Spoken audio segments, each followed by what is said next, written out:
Chapter 1922. Woken seemed to be in good spirits. Sal noticed that Woken was still in the mood to carve his fangs. "Old friend, I'm so happy to see you in good spirits." "Me too." Woken gave Sal an affectionate hug. Sal went straight to the point and said, "We can't let the war between the Horde and the Alliance break out. I'm going to start the Makora and challenge Garrush. I had to stop Garrush before he made a bigger mistake. I hope you can come back and help me after I take charge of the Horde again." To Sal's surprise, Woken didn't agree immediately. Instead, he showed a sad expression. "Sal, times have changed." Woken, Sal, have you seriously looked at the cities of the Alliance?" Sal was shocked and didn't know what to say. After a long time, he replied in a deep voice, "I have. But I was too anxious this time and didn't look carefully." Woken asked, "Have you seen the Alliance 15 years ago? Or the Alliance today? Even if you take back the throne of the Great Chief, can you stop 2 million orcs who are eager to fight, expand their territory, and get more resources?" Sal's heart beat violently. He realized what Woken wanted to say. He was still unwilling to give up. He gritted his teeth, looked up, and stared at Woken. "It was my mistake to give the position of Great Chief to Garrush.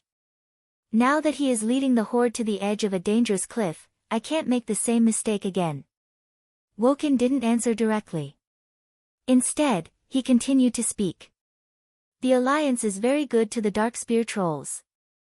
They also promised that as long as the Darkspear Trolls want to leave, they can go anywhere outside the Alliance's territory at any time. Generally speaking, the Darkspear Trolls are not allowed to leave their territory, but I applied to visit the Alliance, and William approved.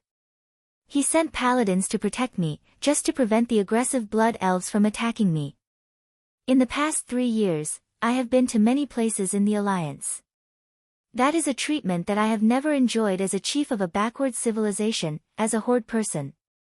I went to the Alliance's Stormwind City, to the Iron Furnace Fort, and other than the unpopular Silvermoon City, I have been to all the Alliance's main cities and over 100 Alliance towns.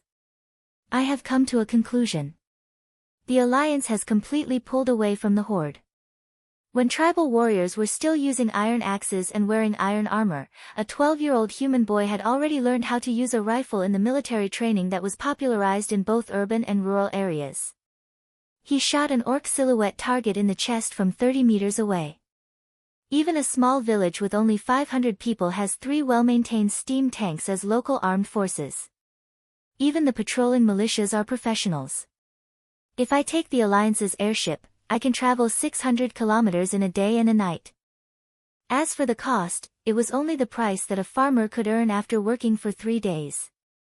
On the spaceship, I saw the most ordinary farmers, but also the most luxuriously dressed upper-class people. The only people who are privileged are the soldiers. Although I haven't seen any soldiers who abuse their privileges, the people respect them from the bottom of their hearts." "Sal, you and Duque went on stage at the same time. It took you almost 10 years to win a vast territory for the Horde, but you couldn't sublimate the orcs or even the entire Horde from the simple Iron Age to a stronger, civilized race. It took Duque the same time, but he has evolved the Alliance into a powerful civilization that has separated itself from the Earth. Will such a powerful alliance allow the backward Horde to continue to exist and continue to occupy vast territories and resources? No. It won't. It's like we can't allow the barbaric centaurs to continue to exist in Duroder. It's like we can't stand the boars continuing to occupy the barren land. The Alliance and the Horde will eventually fight. This time, it's just that your choice of Garrush gave the Alliance a huge excuse. Even if you take action against Garrush and overthrow him before the Alliance, so what? Do you think Duke Marcus is a true saint?" At this point, Woking opened his arms and raised them diagonally to the sky. He opened his mouth wide and let out a roar that deeply shocked Sal's heart. "Don't get it wrong. He's a Stormwind person.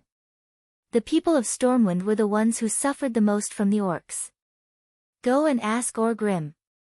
When the orcs swept through the elven forest in Stormwind, what did the orcs do? They robbed all the human villages and even refused the humans' pleas for mercy and surrender. They killed all the humans regardless of gender or age, just like they did to the Draenei. When Stormwind counterattacked the Elven Forest, there were no captives either. The ones you rescued from Goldenhold Castle were all captives of another army, the Lordaeron people. Duke Marcus is a Stormwind person. The current leader of the Alliance, Varian Rin, is the king of Stormwind. He saw his father killed by an orc assassin with his own eyes. Tell me, Sal. If there's a chance. Will they let the Horde go just like that? Now the Alliance has no foreign enemies. They have no scruples. This is the best time for the Alliance to destroy the Horde. Do you understand what I'm saying? Sal, Woken grabbed Sal's arms, which were thicker than his own, and shook Sal, who was already a little scared out of his wits. Sal was dazed for a moment. He seemed to see millions of orcs being slaughtered. Everything that the orcs' fathers had done to the Alliance would be reversed. He shuddered, and he could feel the cold sweat on his back soaking through his clothes. Call the orcs to resist to the end? Would that be useful? From the ground to the air, and then to the sea, the form of war had changed dramatically. A hot-blooded and brainless charge would only lead to inevitable death. Even if professionals could withstand bullets, could they withstand cannonballs? The top professionals could even use cannonballs as a kind of flying equipment. How many professionals of this level were there? Most of the races were composed of mortals. The Horde attached great importance to the cultivation of professionals, but it was only at the level of 1 in 10 mortals. Among this group of professionals, more than 90% were low-level professionals who could not withstand guns and cannons with their bodies. The group of professionals was like a pyramid. The more powerful the profession, the fewer the number. If the Alliance gained an absolute advantage in the mortal realm and slaughtered the mortal soldiers of the Horde, then only a small group of high-end professionals would not be able to make any waves. If they fought the Alliance to the end, there was no doubt that they would be completely destroyed. Sal suddenly fell into a painful dilemma. Chapter 1923. No matter what choice Thrall made. Once the war machine was started, it would be like a rolling wheel of history. It would never stop until it crushed something important. The funny thing was that after Brainless Roar blew up Theramore, his whole body suddenly swelled up and floated. Ha ha ha. Well done. Anastrian, as long as you blow up Naxxramas and Dalajan of the Alliance. Then blow up the hateful Stormwind City, Iron Stove Fort, Lordaeron City, and Darnassus. The Alliance will be finished. Brainless Roar patted the Sun King's shoulder hard. Please forgive me for being blunt, but the Alliance has more powerful cities than these. I carefully examined the power.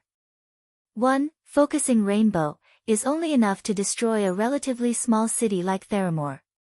If it was a big city like Stormwind City, we would need at least 3. The Sun King was also telling the truth. Then let's get more, Focusing Rainbow.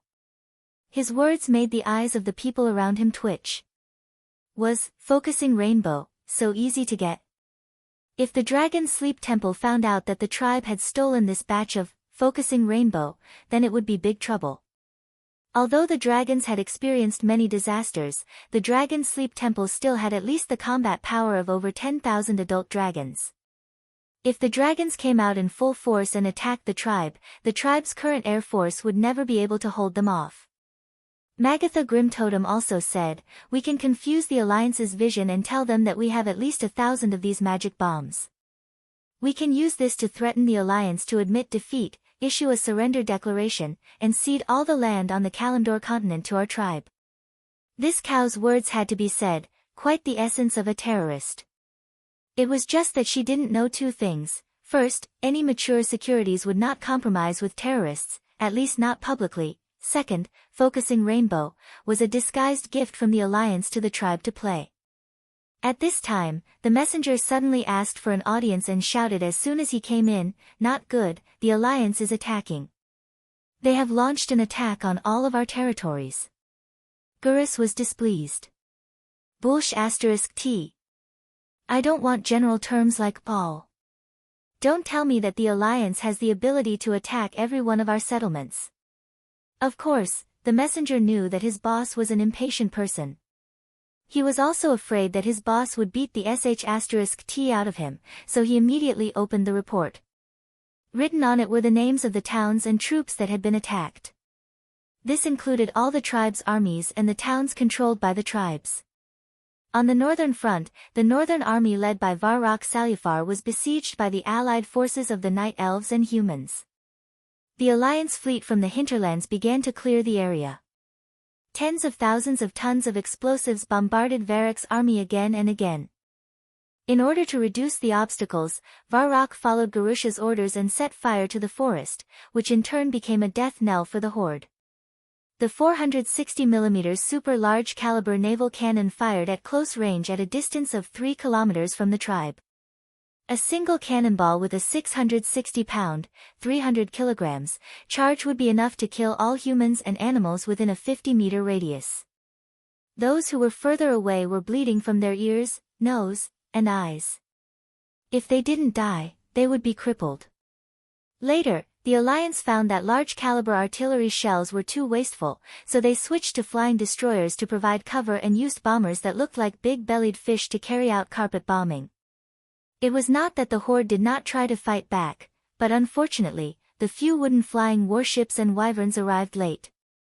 Soon after they arrived in the combat airspace, they were shot by the Alliance's destroyers, exploding into fireballs and dirty flesh falling from the sky.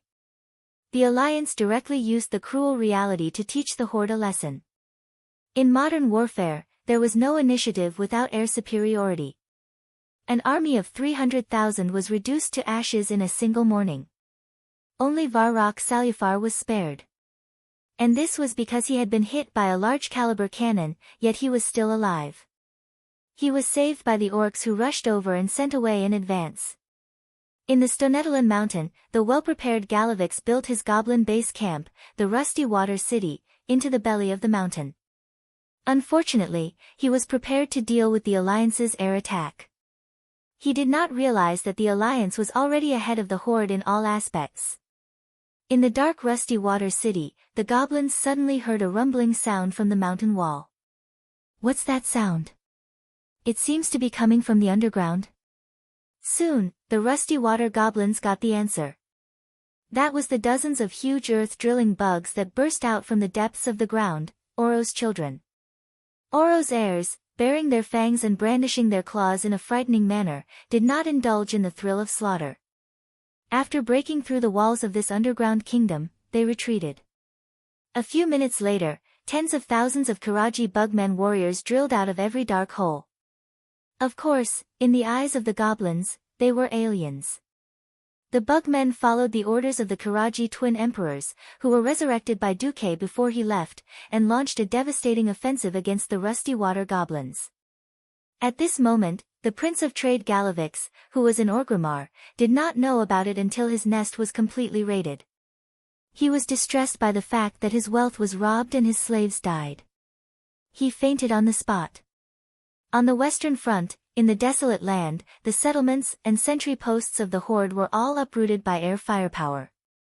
The Golans, who regarded this place as their territory, were very strong. Each Golan had the strength to fight with an adult dragon. The black dragon's corpse on the Blade Peak mountain in the outer realm was the masterpiece of their boss, Gruul. So what? The dragon breath of an adult dragon rarely had a range of more than 100 meters. Dragon breath was the longest range attack of most dragons. After all, dragons who were proficient in magic like Krasis were rare. In the face of a dragon's attack, Golans could throw a big stone and smash the dragon from the sky. But Golans had no way to deal with the Alliance fleet that directly fired from a height of 1,000 meters. Their huge size meant that it was difficult for them to find a cave to hide in. The Alliance gunner in the sky laughed. Ha ha ha. It's as easy as hunting. Stop talking nonsense, use armor-piercing bullets, don't use high-explosive bullets, and fight them like tanks. Golans, who once dominated a region, were harvested without any ability to resist. And their boss, Gruul, who was attacking the Feathermoon Fortress, encountered opponents of the same level for the first time, and there were 6 of them in one go. All of them were the famous gods of the wilderness in the history of Azeroth, the bear brothers Uzer and Usoc, the wolf king Goldrin, the crow god Iwina, the turtle god Tortola, and the demigod Cenarius. In front of them, the strong Gruul could only die with a grievance. Chapter 1924. In the city of New Kultiras in Hidden Treasure Bay, Jaina finished a hard day of work and returned to her mage tower. With a wave of her hand, she opened a magic mirror and said a sentence. Gruul is dead. Well, as expected. Jaina gently flipped her brilliant blonde hair, then deliberately squeezed her magic twin peaks. Duque, when are you coming back? What seemed like an understatement was a shocking fact. Yes. That's right. In the magic mirror, the person who was talking to Jaina was none other than Duke. Ahem. My good disciple, you're not being good. Let me tell you, flirt. Get F***ked. The master and disciple said the second half of the sentence at the same time. Jaina gave Duque a provocative look, wantonly showing off her beautiful curves in front of Duque. Then come back. I'm almost done here. I've collected about 3/4 of the timeline. I can use brute force to push the rest, but it's a bit rough. Withdrawing her smile, Jaina said seriously, Duque, we all miss you. Although everything is fine without you, it always feels like something is missing. Duque sighed. I'll try my best. If I'm fast, according to the time on your side, I'll be back in about a month. Just in time to finish. Well, this is the best news I've heard in 3 years. As a small reward, I'll give you a dance. Jaina's smiling face was charming. She raised her hand, and an ice pipe appeared out of thin air in the center of the image. Her elemental control was so pure that there were no edges or burrs on the pipe. It was like a smooth pipe that had been finely processed in a steel mill. Jaina danced around the pipe, making Duque's mouth dry. Humph. Little hussy, you're going to die. Duque made a declaration like a defeated dog. Humph. I'll be waiting. Jaina patted her perky buttocks in protest. Then the two turned off the communication. The war between the Alliance and the Horde was completely one-sided. Especially when Gruul's huge head was hung on the bow of the Bismarck, it naturally caused panic in the tribe. Out of fear, a large number of tribesmen abandoned their homes and began a long journey towards the only safe place in their hearts, Orgrimmar. Why do I feel that Gruul is very weak? William was a little puzzled during the throne conference. Jaina replied calmly, it's not that he's weak, it's that the entire world of Azeroth has become stronger. According to Duque, the world will has sensed the danger and started to release more of the planet's energy that we don't understand.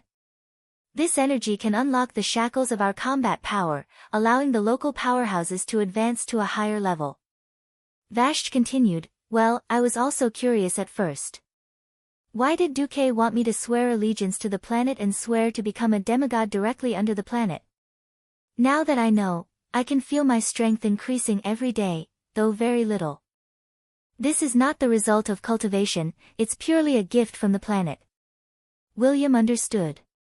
Although Gruul has the body of a demigod, he has always had no intention of serving Azeroth, so his strength has not increased. Yes.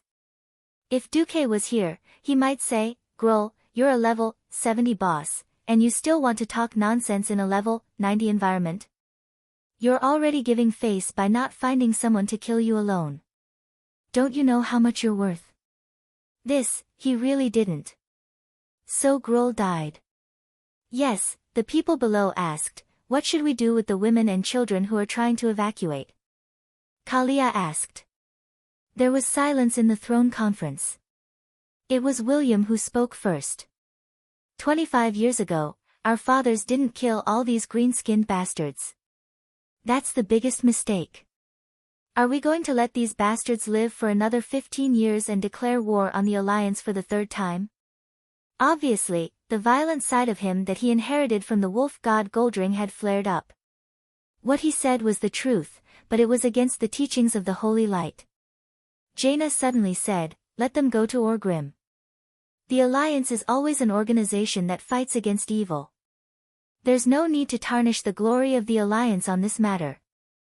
Moreover, a large number of refugees can easily destroy the fragile food reserves of the tribe. Wait. What if that brainless Garush orders the massacre of orc civilians, triggers an uprising, and then is overthrown? Won't this war be lost? Muradin muttered. The lifespan of dwarves was much longer than that of humans. 29 years was far from the next generation. Iron Furnace Castle and Loch Moden were the places that were the most severely ravaged by the orcs. For most dwarves, it was still fresh in their memories. The dwarves didn't want to stop the war. Don't worry, Jaina said confidently. Very soon, an opportunity will appear. Garush will definitely take the risk out of desperation. At this moment, Jurbin jumped up. Hey! Wait! It's not your style to speak like a charlatan.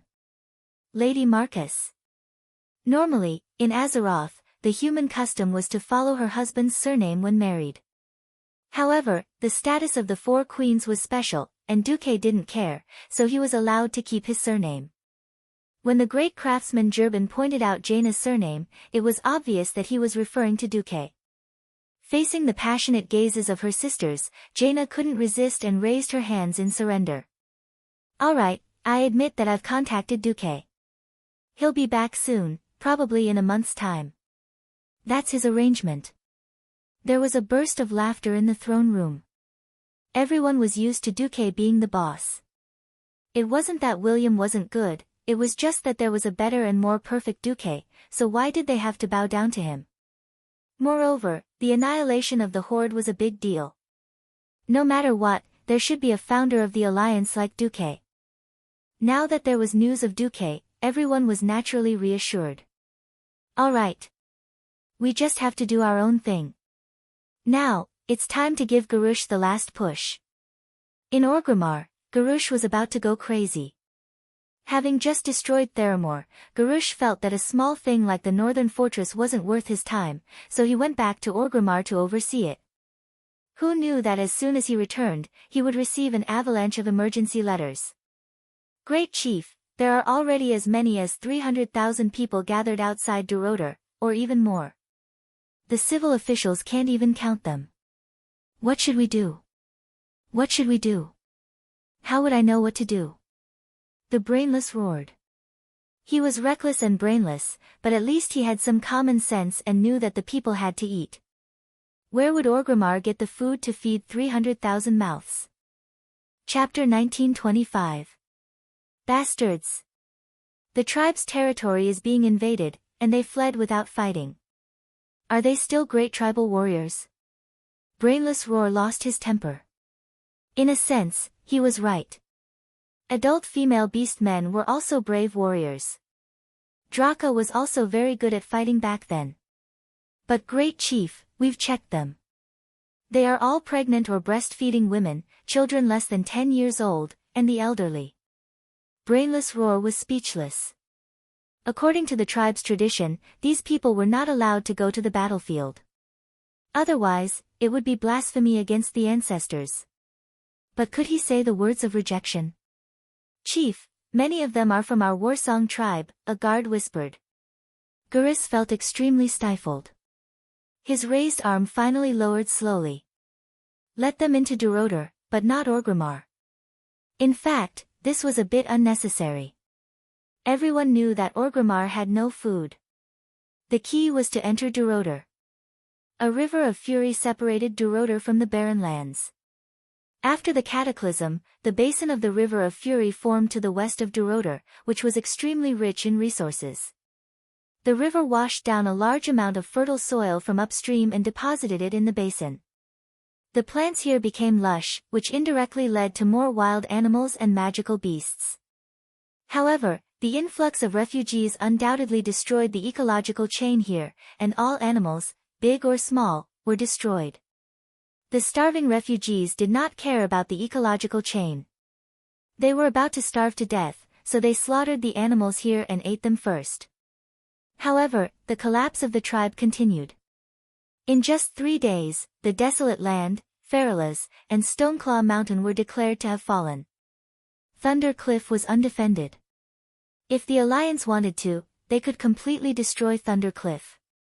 In the primitive era of cold weapons, Thunder Cliff had excellent defense, but in the eyes of the Alliance's flying fleet, it was just a large target.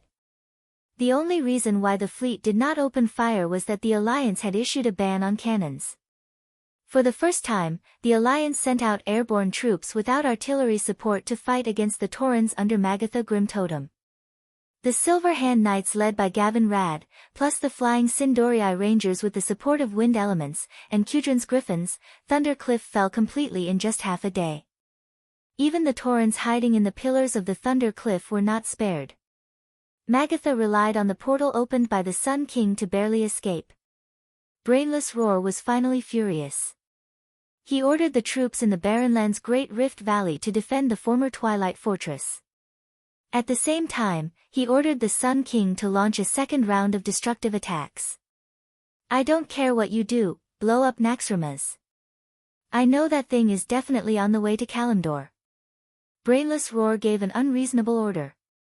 Anastrian almost wanted to slap his staff in Garush's ugly face.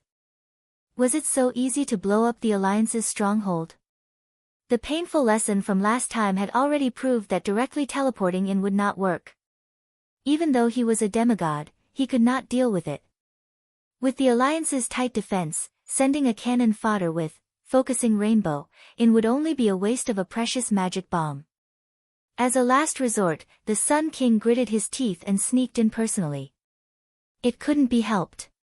He was no longer a king, and he wasn't even the leader of any organization. He was just a traitor who had once betrayed the tribe. Even if he didn't want to go, Garush would force him to prove his loyalty to the tribe. Garush did not guess wrong. Naxxramas was indeed heading from the blasted land to Kalimdor. It was almost at the center of the Endless Sea. The Emerald Dream had worn away the remnants of Zul's will, and even the power of the Crystal Skull had been mostly destroyed. Anastrian was no longer a demigod pharaoh. Now his strength had returned to Breaking Dawn. In exchange, he no longer had to suffer the mental torture of the Crystal Skull. He wanted to prove to the world that the Sun King was still powerful. In a bad situation, Garush did not fulfill his promise to help him take back the new Undercity. It was not that he did not want to, but that he could not. He knew that helping such a stupid chief might not end well. Since he had been stripped of the Sun Snatcher surname, his desire for power had grown. He used to be a king, and he could not accept that he would just leave the world stage in obscurity. Perhaps, this was his final struggle. Naxxramas' defense was very tight. Flying in the air, there were still 6 formations of more than 100 flying ships outside, from top to bottom, left to right, front to back, a total of 6 directions surrounding the fortress. This was not a problem for a Breaking Dawn wizard. There was no moon in the night. Under the cover of the night, he rode a bone griffin and easily approached the sky above Naxxramas. He wrapped himself in a cloud of black fog, and just like that, with the wind, he slowly floated to the huge fortress with feather fall. Without much effort, he entered the fortress through a small open porthole. Normal people could not get in. He was a lich. Driven by the power of darkness, he could separate each of his bones, float them in mid-air, float them into the fortress one by one, and then reassemble them. The fortress was brightly lit, and people came and went. This was not a problem for Anastrian. He was very condescending to hide in one box after another, and let the logistics personnel transport them in. Without much effort, he read the minds of mortals and knew which box was sent into the core area of the fortress. However, he quickly realized that something was wrong. Not only was the surroundings too quiet, but 3 people with extremely strong elemental waves had suddenly appeared. Breaking Dawn? No. There was even a demigod. Anastrian, don't you want to know where you've exposed yourself? The Sun King was shocked. How could he forget this voice? It was him, using the tone of a lofty victor, who had stripped him of his Sunstrider surname. The voice of Kale, that's Sunstrider. It was over. The Sun King tried and was shocked to find that the entire space had been sealed. Left with no choice, he slowly walked out of the box and rearranged his shrunken bones according to the distribution of human bones. In the empty hall, the three Pharaoh Jaina, Khadgar, and Kale, that stood there. This lineup was really magnificent. Hee, how did you find out? The Sun King deliberately used a teasing tone. What do you think? A charming voice that was not unfamiliar to an Astrian sounded behind him. His soul almost instantly collapsed. How could he not recognize this voice? The Eridar twins. It was because of their cooperation that he first betrayed Azeroth. Chapter 1926. An Astrian's soul trembled. At this moment, he finally understood why he had lost. Such a powerful high-tier demon lord was actually Duke's subordinate. When did you join Duke? He asked his last question, unwilling to give up. Guess. Gemini giggled. Her smile was like a flower, and it was as if she was watching the fruits she had planted ripened and could be harvested. It was a rather carefree feeling. Deep down, the sisters were still demons. It was just that the target they served was different. Having a master who bound them made them unhappy. Finding fun in their unhappiness, making someone who thought he was smart fall for his own cleverness and finally push himself into the abyss of despair was the greatest joy of this pair of female demons. Indignation. Indignation. Unwilling to leave the stage of history just like that, Anastrian roared and launched an attack. His target was Jaina. This was a very simple choice. He understood his son. Kale, that's Cold Gaze had already told him that his son had cut all ties with him. He was not afraid of Kale, that's anger. He was angry because he still cared. There was no joy or sorrow. This was truly treating him as an enemy. After Kale, that's became a demigod, his strength was even more shocking. He was directly connected to the land of flames and could infinitely extract fire elements. Just standing there gave Anastrian a great sense of pressure. As for Karthika, he was a special existence at the core of the magic net. He was not to be trifled with. To him, his only chance was with this Ice Queen. Ice dragons roar. The atmosphere trembled. Ice elements poured out. Responding to the Sun King's call, a sea of ice elements broke through the void, passing through elemental channels that were not under the control of the magic net and arriving in this area. Once all the ice elements appeared, they formed a magnificent and domineering ice dragon head under his will. That dragon head was based on the former blue dragon queen, Syndagosa. She opened her icy mouth and spat out a bone-chilling dragon breath at Jaina. With the weave becoming extremely widespread, Anastrian was one of the rare archmages who took a different path. He had no choice but to do this. If he also relied on the weave, he would be no different from a skeleton soldier once he clashed with an existence with higher authority in the weave. Low efficiency, but independence. Ha! Was it disdain? Was it admiration? Was it suspicion? Or arrogance? Other than Jaina herself, no one knew what the nasal laugh signified. The Sun King didn't know about Jaina's authority. Now he knew. Unfortunately, it was too late. As soon as it came out, it was a cold current of absolute zero. It wasn't as simple as covering the entire room. This vastness was enough to freeze the entire Naxxramas. Kaiser's long golden eyebrows twitched. From a demigod's point of view, this kind of elemental utilization was indeed inefficient and not aesthetically pleasing. However, Jaina was the person with the highest authority in the weave. She directly acted out the magical version of being rich and willful. Having more elements meant that she could do whatever she wanted. The other elemental channels were connected to the elemental world, or they could find a powerful elemental creature to sign a contract and borrow its power. Jaina, however, directly connected the elemental channel to the bottom of the tidal throne. What she drew was the world's purest frost element that obeyed her command. If the tidal throne master was someone else, he would probably have raged long ago. Who was the current leader of the water elemental world? Vashj. She had always considered herself a maid, but she was so close to Jaina that they could roll in the bed together with Duque. So what if it was a waste? I want to do whatever I want.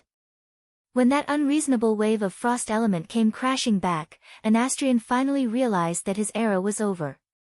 Sigh. There was no anger, no resentment. There was only a sigh. Who would have thought that these would be his last words? Anastrian had dominated the northern continent for thousands of years, and was once hailed as a virtuous king. His last words were actually a sigh. The wave of frost element, which far exceeded what a breaking dawn mage could control, easily destroyed the Sun King's ice dragon breath, and completely froze the Sun King's body. The moment the frost covered Anastrian's body, the excessively pure elemental essence even attacked and ground at Anastrian's soul. Crack! A gust of wind blew past, and the great lich's body that had turned into an ice sculpture suddenly turned into ice dust, dissipating in the hall. A soul filled with a dark aura flew out at high speed. Unfortunately, this soul had just flown into the air when it was gently grabbed by a hand that reached out from the void. No matter how it dashed left and right, howled and twisted, it was unable to escape from that small space. For a moment, Kale, That's and Khadgar bowed. The Eridar twins, who were standing in the corner of the hall to watch the show, knelt on the ground and lowered their once proud heads. Only Jaina's girlish heart was triggered. Almost like a hoof, she skipped over and shouted in pleasant surprise, Duque, yes. It was Duque who had come. No one had expected Duque to rush back at this time. Liches were rather troublesome existences. If Duque had not made a move, it would have been up to the Eridar twins. With the twins' abilities, they were not afraid that the Sun King would escape, but some things were better left to Duque. Giving Jaina a one-handed hug, Duque did not even look at her. He looked at Kale, That's. Is there anything else you want to say to him? If you find it hard to let go, the Alliance can announce to the public that he came to his senses at the last moment and was harmed by Gurus. This was a blatant falsification and a forced whitewash. Kale, That's was very clear that as long as he accepted, Duque would help him settle the Windrunner family, and then make a huge reversal from top to bottom. For a moment, the excitement in his heart almost made him agree. After the excitement, what was left was a calm and indifferent heart. Phew, letting out a long breath, Kale, That's smiled elegantly. Thank you for your concern, my lord. Actually, you have been very good to me.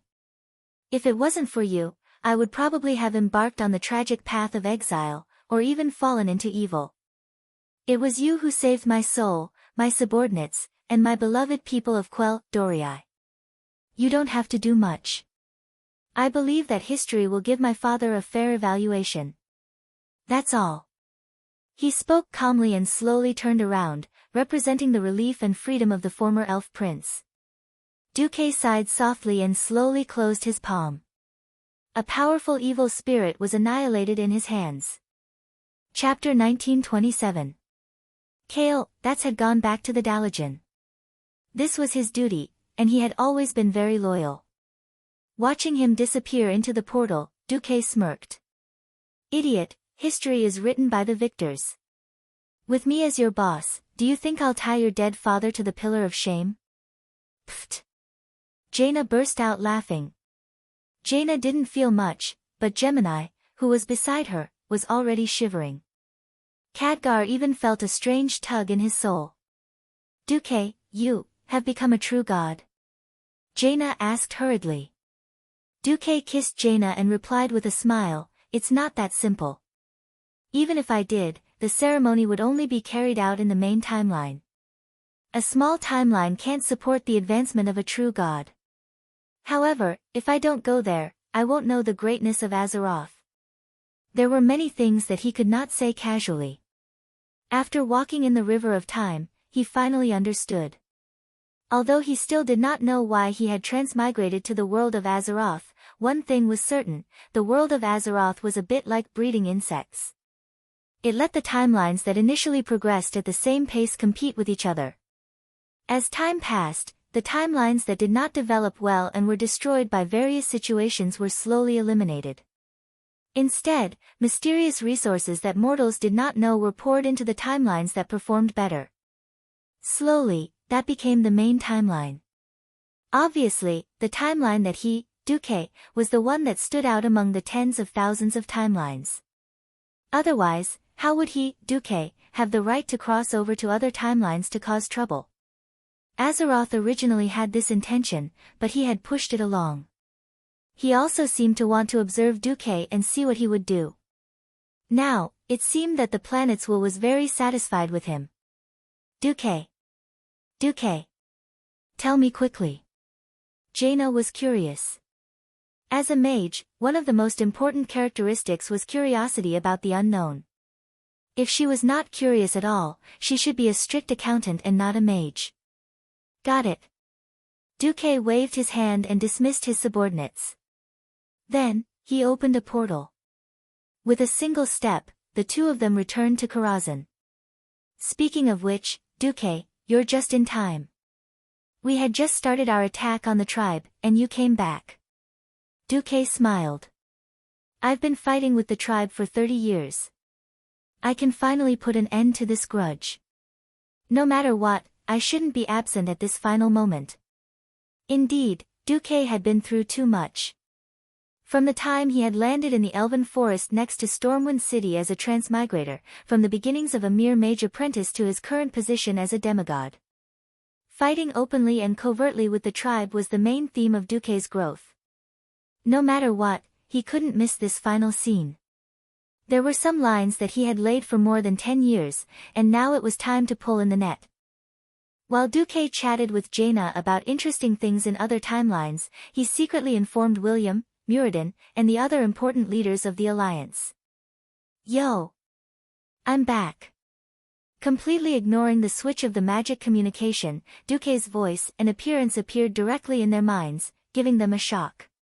What the hell? Don't scare me. William complained. F***CK.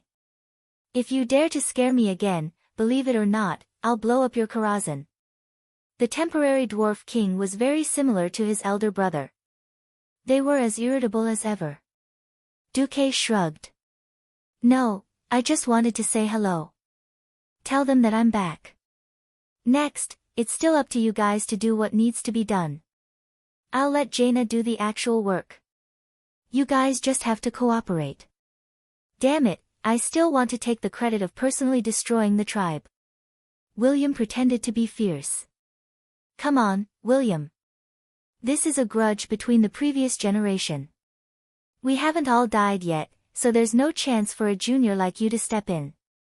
Muradin smiled slyly. This was the benefit of being a veteran. William was born at the wrong time. In terms of seniority, it really wasn't his turn to step in. TSK. William spat. After settling William, Jaina suddenly realized that Duque didn't contact his other women.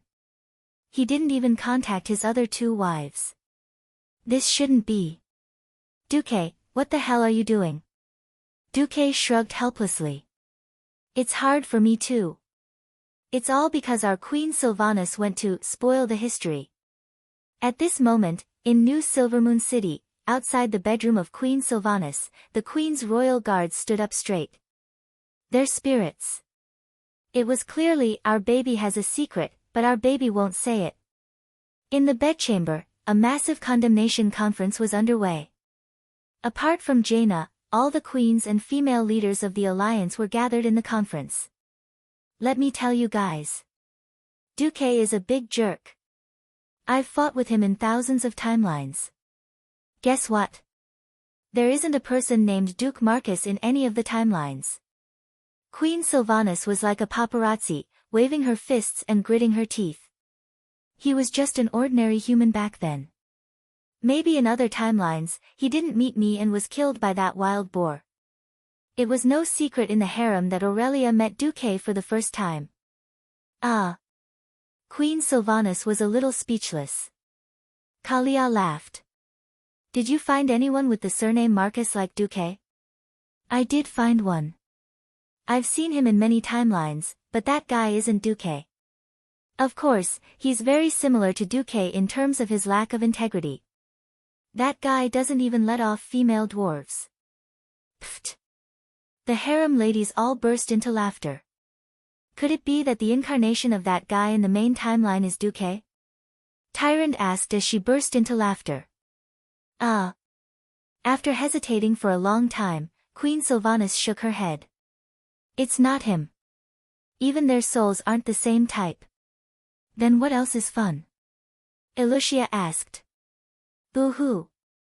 Big sister. Third sister. You've suffered a great loss.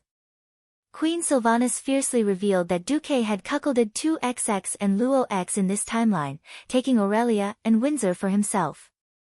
Then, Queen Sylvanas revealed to Tyrant that Duque had cuckolded MaXXX. Who knew? The two sisters laughed and said in unison, if I were to choose, I'd probably still choose Duque. Tyrant held her face in her hands. Sigh. Perhaps this is what we call an ill-fated relationship. To be honest, with their relationship with Duke at this point, it was just a piece of gossip and a joke to them. Everyone knew that they could not leave Duque. Then, the topic changed. What about you? Kalia asked Queen Sylvanas. Queen Sylvanas was discouraged. Boo-hoo, I died a long time ago and became the terrifying Queen of the Forsaken. Chapter 1928. After Queen Sylvanas vividly described how terrible and ugly she had become, her skin was dull, and she was lifeless, the other women were curious. What about me? Elucia asked. Died, became a ghost, and wandered around the Scholomance Academy in Caer Daren. Woo! Women love to look beautiful. Hearing this news, Elucia howled dryly. What about me? Kalia asked weakly. I don't know, disappeared after the fall of Lordaeron. Sigh. The kind princess sighed. What about me, what about me? Hoof wagged her tail. I don't know, it seems that you haven't appeared yet. The black dragon princess pointed at herself. Queen Sylvanas bared her teeth. I was killed twice, once as a living dragon. The dragon's head was hung at the gate of Stormwind City. The other time was resurrected by Nethario, and I was defeated again. The black dragon princess was so desperate that she instantly turned into a corpse and did not want to move. Only Queen Naga did not ask. Why don't you ask? Queen Sylvanas was curious. If Duque did not save me, I would probably stray into the path of demons, and perhaps die in a place like the Serpent Shrine. Vashti's face was indifferent. Queen Sylvanas was shocked because Vashti had completely guessed her fate. Vashti raised her hand and an ice crystal mirror that was brighter and clearer than a glass mirror appeared. Looking at herself in the mirror in the appearance of a high elf, Vashti smiled sweetly. Did I guess correctly? Oh. Looks like my loyalty to Master has to go up a notch. The results were very clear. It turned out that Duque did not have to worry about his harem changing at all. Except for a few who did not know whether this change was good or bad, the rest were better than other timelines. Sure enough, not long after, Duque's bedroom in Karazhan was raided. Originally, Jaina was surrounding the icicle to start her own performance, but who knew that she was too late? The other three wives all came with a bunch of harem. Dear, you are indeed the best to us. I love you. On this day, although Duque's divine sword was extremely sharp, facing a double-digit juicer, the demigod Duque almost died. On the other side, the Alliance released a video. It was the scene of Jaina killing an Astrian. Sally announced, at 10:15 this morning. The Horde's Great Lich Anastrian, armed with a weapon of mass destruction, focusing rainbow, attempted to infiltrate Naxxramas and launch a devastating attack. When he was discovered by us, Deputy Commander Jaina Proudmoore, Alliance Marshal Kale, that's Eversong, and Mage Khadgar worked together to kill him. Moreover, through the focusing rainbow fragment that he obtained, he developed a counter-tactic. Destroy the remaining 5, Rainbow of Focus. Compared to the jubilation in the Alliance, the atmosphere in the tribe was gloomy and gloomy. In Orgrimmar's great hall, Gurus was destroying everything in front of him in a frenzy. Idiot! Idiot! Trash! Anastrian, that piece of trash, he's done me in. When he angrily smashed his hall, he finally calmed down and looked at the charred tables in despair. He didn't care about the life or death of the former Sun King. What he cared about was that, less than 5 minutes after the Alliance's announcement, the remaining 5, Rainbow of Focus, had all exploded. Because not enough material had been injected and the surrounding elements had been absorbed, the power of the explosion was quite small. It was roughly equivalent to the power of an iron grenade. Only an unlucky guy passing by had his hand injured. But this had destroyed Gurissa's hope of turning the tables. No. No. No. In the Great Hall, every table and chair that could be used to hold things was piled with distress reports from all over. They wanted soldiers, food, everything. Most of them said, "I'm dying. If you don't come and save me, just wait to collect my corpse." Most of the orcs were rough people. They didn't understand fancy gifts, and only used this method to express their dissatisfaction with their great chieftain. Faced with the Alliance fleet, which was high up in the sky and constantly firing cannons, the Horde had no way to deal with it. Originally, Brainless Roar had wanted to blow up Naxxramas, give the Alliance a high threat, and then reverse the situation. Now it was all over. If it wasn't for the fact that the Alliance army's advance was too stable, or too slow. He, the great chieftain, would have been tied to a stone by the angry people and sunk into the river of anger. But the Alliance was too stable. On all fronts, the Alliance's approach was to use artillery to clear the ground and eliminate all signs of resistance. Then the army moved in, the engineer battalion caught up, and began to build fortifications and lay railways on the spot. Every day, the railway network was extended towards the heart of the Horde. Barbed wire and high concrete walls were built along the railway, dividing the Horde's territory into pieces. Even guerrilla warfare couldn't start. The Alliance army occupied every advantageous high ground and built permanent fortifications on the spot, blockhouses, fortresses, and so on. Reinforced concrete was filled in as if it didn't cost money. In Karazhan, Jaina, who had felt that her skin had become dry and dull over the past year, wondered if her immortality had lost its effect. She wore a silk robe that was as thin as a cicada's wings and looked at the real-time images sent by the Alliance's frontlines around her as she flipped through the reports. "Yo, my dear, why don't you speed up the attack?" Most of Duque's harem was responsible for important tasks. After rushing over to have a good time, they hurried back to their posts. Those who could stay here were mostly people with a bit of free time. Duque stroked the soft black hair of a certain dragon who had transformed into Countess Katrana and watched this guy perform the ultimate skill of tequila. What was tequila? The dragon's tongue rode the sword, and its breath smelled like orchids. It was called tequila. Duque had once conquered this guy with the spoilers of fate. Now that he had received a large amount of video information from Queen Sylvia, he always felt that this guy had gone from having no love in life to the other extreme. Why was he similar to Vashti, a bit like a fanatic? Although Duque didn't dislike this. Duque enjoyed the tequila and said, "To destroy a powerful organization, you must first go crazy. The current Horde isn't crazy enough. Because the only one who can truly be called a lunatic is Gurus for now." Jaina's golden eyebrows raised. "This was also designed by you?" "No. This is an inevitability of fate." Duque was extremely certain. In Orgrimmar, Gurus fell into a state of half-madness. He no longer smashed things and vented his anger on his subordinates for no reason. Like a madman, he sat on his chief's throne, moving as if he was sitting on pins and needles while muttering to himself, "What else? There must be another chance." Chapter 1929. As if responding to his plea, a voice that seemed to come from the deepest depths of hell rang in his ears. "Come. Come to the south of the endless sea. The fog of Pandaria is about to dissipate. I will show you where my power lies." Power? Yes. Power. the power to dominate the entire world of Azeroth. The voice was bewitching and mysterious. Just the faint wave of power that came from the voice was enough to make Garrosh excited. That's right. That's power I want. To be able to defeat Duke Marcus and trample the entire alliance under our feet. Garrosh gritted his teeth and clenched his fists. Veins twisted and turned on his muscular arms like worms, looking very frightening.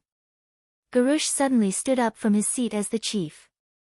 If one were to say that the decadent chief a moment ago was like the child who did not dare to face his father Grom's mistakes and hid in Nagran like a coward, then the current Garrosh had become the great hero of the Horde who defeated all his rivals through Makola and ascended to the throne of the chief under the admiration of millions of orcs.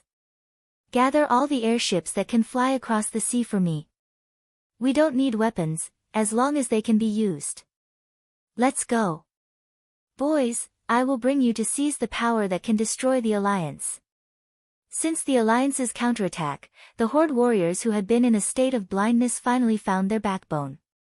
The incompetence of a general had implicated the entire army. They were simply stunned by the Alliance's combination of land and air, as well as the multitude of races and troops. They had no way to fight back.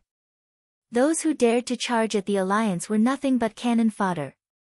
Without any new orders from Garrosh, Varrock Salufar still faithfully carried out his duty. He attempted to use night battles and other methods to slow down the Alliance's offensive. It was useless. The two major elven races of the Alliance came with night vision. In addition, the Alliance had developed and equipped a large number of ordinary humans, dwarves, and other soldiers on the front line with elemental imaging detectors. In a sense, this was more powerful than night vision because it could even see the gathering of elemental elements and even ghosts from 50 meters away. As for humanoid objects that were rejected or close to the elements, they would be highlighted 200 meters away. The entire tribe collapsed, and they were forced to retreat step by step. In a sense, the morale of the tribal warriors had been beaten down by the Alliance. Moreover, the famine spread from Orgrimmar to all of Durotar, and the shortage of materials became more and more serious. There were nearly 1 million mouths, and many of them were young adults. Their demand for food far exceeded the limits of Durotar.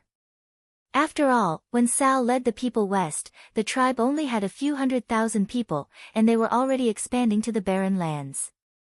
The orcs slaughtered all the animals that could be eaten, whether they ran on the ground or flew in the sky.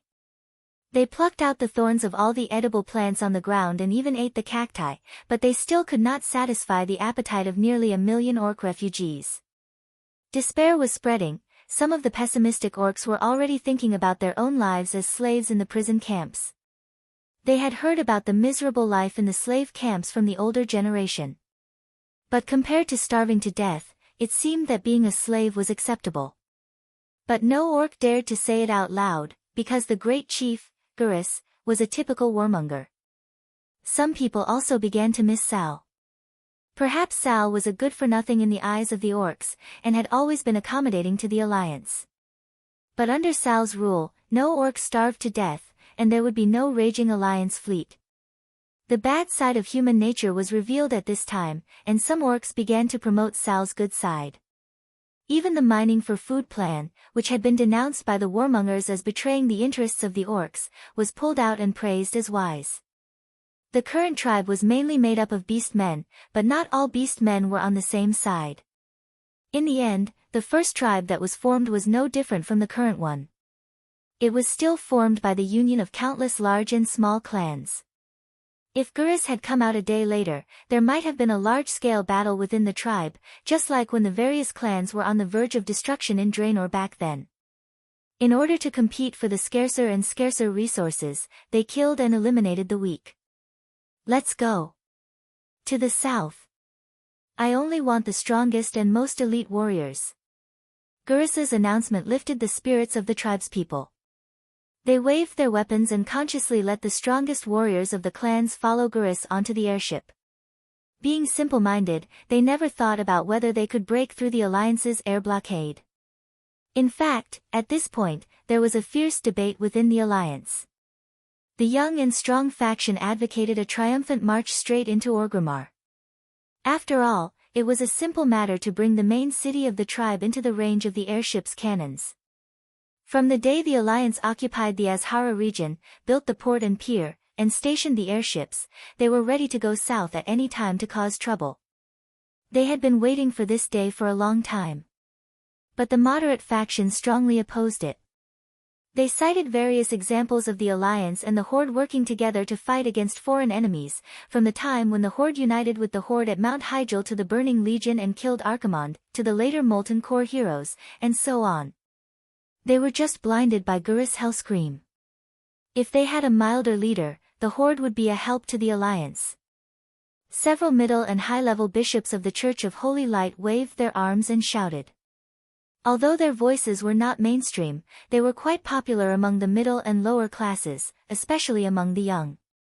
Only the higher-ups of the Alliance remained silent. Kalia looked very worried.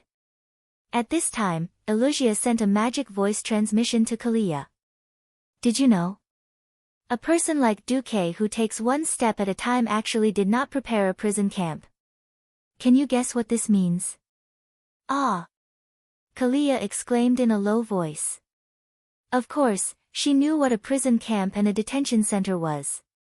After the Second Battle of the Dark Portal, the countries of the Alliance almost went bankrupt in order to build prisons, assign guards, and feed the green-skinned gluttons. Apart from Lordaeron who used the orcs as gladiators to make money, the other countries were full of complaints. Kalia secretly made a chop gesture to Elugia. Did she mean that Duque wanted to kill the entire Horde? Elugia shook her head. I don't know. If there is no suitable reason, slaughtering an intelligent race of more than 1 million people would cause serious concern in the Alliance. Just as the people below were making noise, the front line of the Alliance suddenly received a strange order. When the frontline fleet encountered the Horde's airships breaking out of the encirclement, they were to stop them with fierce momentum and a very low hit rate. It was also stipulated that the number of Horde airships that were shot down could not exceed 20% of the total number of airships. Violators, from officers to soldiers, would all be sentenced to more than 10 years in prison. Chapter 1930. What the F***CK? It was the first time that the Alliance officers had seen such a strange order after so many years of fighting. They were all confused and even angry, asking for confirmation from the command center. Who knew that the person who appeared on the magic communication network this time wasn't the female soldier they were familiar with, but the big boss William? This is the unanimous decision of the Throne Conference. You have to obey even if you don't want to. Alliance soldiers, your duty is to obey orders. You can object, but we'll see you in the military court. William, who had a bad temper, was the most suitable person to play the role of a black-faced god. The soldiers below immediately fell silent. This kind of nonsensical order wasn't easy to grasp. It wouldn't be good for those who were too lousy to go. Although they were usually lousy, if they weren't careful, they could fire a cannon. If they had a hit rate of 50%, a group of people would be finished. In the end, the middle-level officers of the Alliance discussed for a long time. First, they expanded the scope of the investigation, then prepared elite cannoneers and a large number of specially prepared artillery shells. As expected, the Horde actually took advantage of the night to sneak in. That night, the night was not at all alluring. Dark clouds covered the sky, and there was no light. It was obvious that it had nothing to do with the moon goddess. Nearly 600 flying battleships formed a formation that resembled a long snake formation. They took off from Agrima and headed straight southeast. In order not to be discovered by the Alliance and to guide the flying battleships behind, Magatha came up with an idea, to use a trumpet-shaped cover at the stern of the first guiding ship and light up 3 red lights. This way, the Alliance would not be able to see it from the direction of the ship. The sea was so big, and the sky was so vast. Who would be able to discover the flying battleships in the middle of the night? By the time the Alliance discovered that Agrima had lost its flying battleships the next day, the fleet had already left. Yes, the Horde's idea was beautiful. Unfortunately, in the eyes of the Alliance, it was as foolish as an ostrich with its head buried in the sand. It thought that if it couldn't see the enemy wouldn't be able to see it either. However, it didn't know that the enemy had already seen everything and could do whatever they wanted. The Alliance was also speechless. There were nearly 500 warlocks in this expedition led by Brainless Roar. Every demon enslaved by a warlock was a spy for the Eridar Gemini. Just the Alliance's new composite radar alone could easily discover the existence of the Horde flying fleet. As early as the Blazing Crusade, the Alliance had already developed rudimentary underwater sonar and radar systems. After so many years of improvement, it was already the limit of what cache technology could do. It was called a composite type because it also had a technology type electronic signal radar and a magic type elemental detection radar. Any target that couldn't reflect radar wavelengths and had a high degree of elemental polymerization reaction would be magnified on the high magnification display. The Alliance had now perfected its night surveillance ships. They surrounded Agrima from more than 100 kilometers away without any blind spots. The funny thing was that the tribe was still putting on a clumsy performance. Using a diversion tactic, they sent hundreds of Wyvern Knights to attack the Alliance's frontlines in Mulgore and the Barren Lands. Duque really wanted to sing a song. I turned a blind eye to what I should have done. Naxxramas had already flown 100 kilometers east of Orgrimmar. At this time, the voice of the Monitor Girl rang throughout the entire command center. Confirming the Horde's aerial fleet, 81 armored airships, 338 wooden airships, 296 hot air balloon airships. As soon as the girl finished speaking, the officers in the command center burst into laughter. Ha ha ha. Be serious. You bastards. Be serious, ha ha ha ha. Damn it, the one who laughed the loudest was Bulang Bronzebeard himself. Damn it. Scarlet and I can wipe out half of them.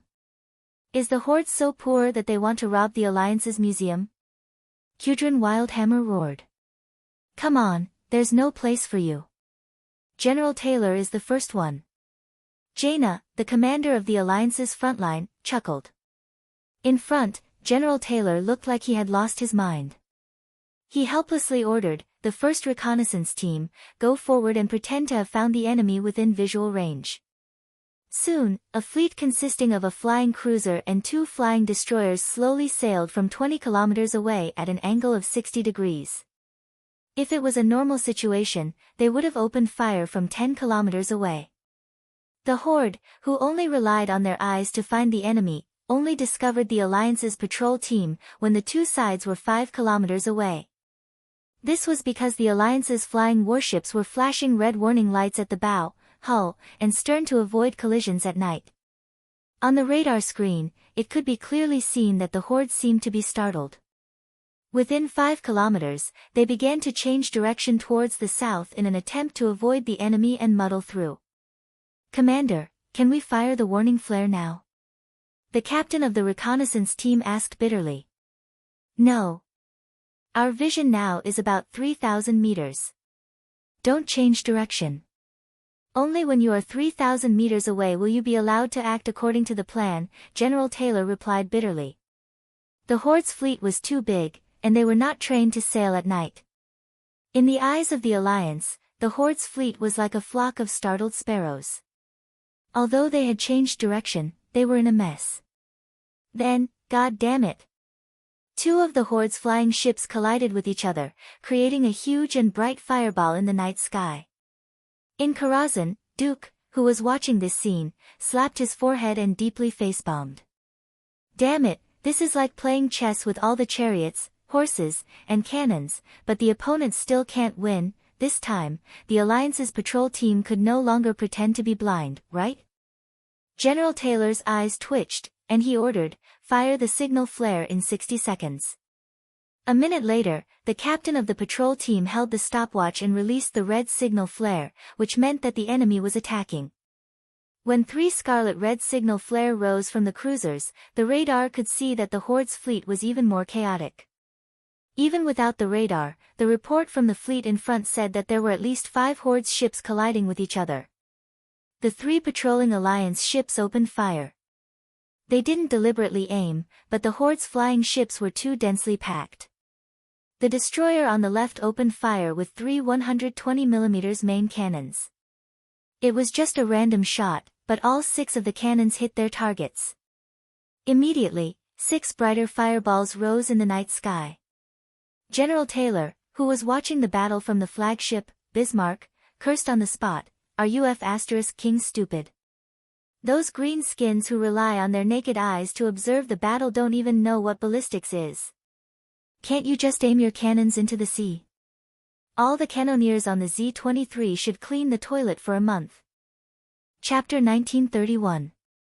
The captain of Z-23 felt bitter too. He turned his head and said, "Admiral Taylor has orders. Those cannoneers were too accurate. They have to clean the toilets for a month. Then, those cooks in the kitchen, didn't they complain all day about how bitter it was for them to watch their brothers having sex while wearing a green hat? Now it's time for them to open fire. Who knew that even the cookhouse cooks would perform better than they should? Their hit rate was as high as 31%, many of the Horde's airships were made of wood. Some of the airships were still able to stay in the sky after being hit by the non-powered mechanisms. They became the light in the dark, guiding the way for the chefs. Even the cooks had to be replaced. Admiral Taylor was in a mess. Don't tell me that the entire Horde fleet was destroyed by 3 airships. Fortunately, this worry was unnecessary. After being attacked for a full 5 minutes, the Horde fleet finally began to fight back amidst the curses of Moron roar. Bang! Bang! Bang! Continuous cannons sounded. The Horde cannoneers didn't care too much and just fired in the same direction. In Admiral Taylor's eyes, the flashes of the cannons were like holy light of salvation. Before the cannonball even reached the patrol fleet, Taylor shouted in the comms, "You've all been hit. I repeat. Hook B Squadron, you've all been hit and are on fire. Leave the battle zone immediately." The captain of the flagship of the patrol fleet, Prince Eugen, rolled his eyes. Did you guys hear that? Night artillery battles were the most important test of technology and training. Even within the Alliance, with the help of all kinds of advanced technology, as long as the distance was over 5,000 meters, the hit rate would still not exceed 10%. Not to mention the Horde cannoneers who had never been trained in night artillery battles. Fortunately, even if the Horde wasn't strong, the Alliance's actors were strong. Under the captain's orders, the prepared Alliance soldiers lit up the barrels of gunpowder they got from the museum. Bang, bang, bang, the sound of the explosion was easily transmitted to the Horde fleet 3 kilometers away.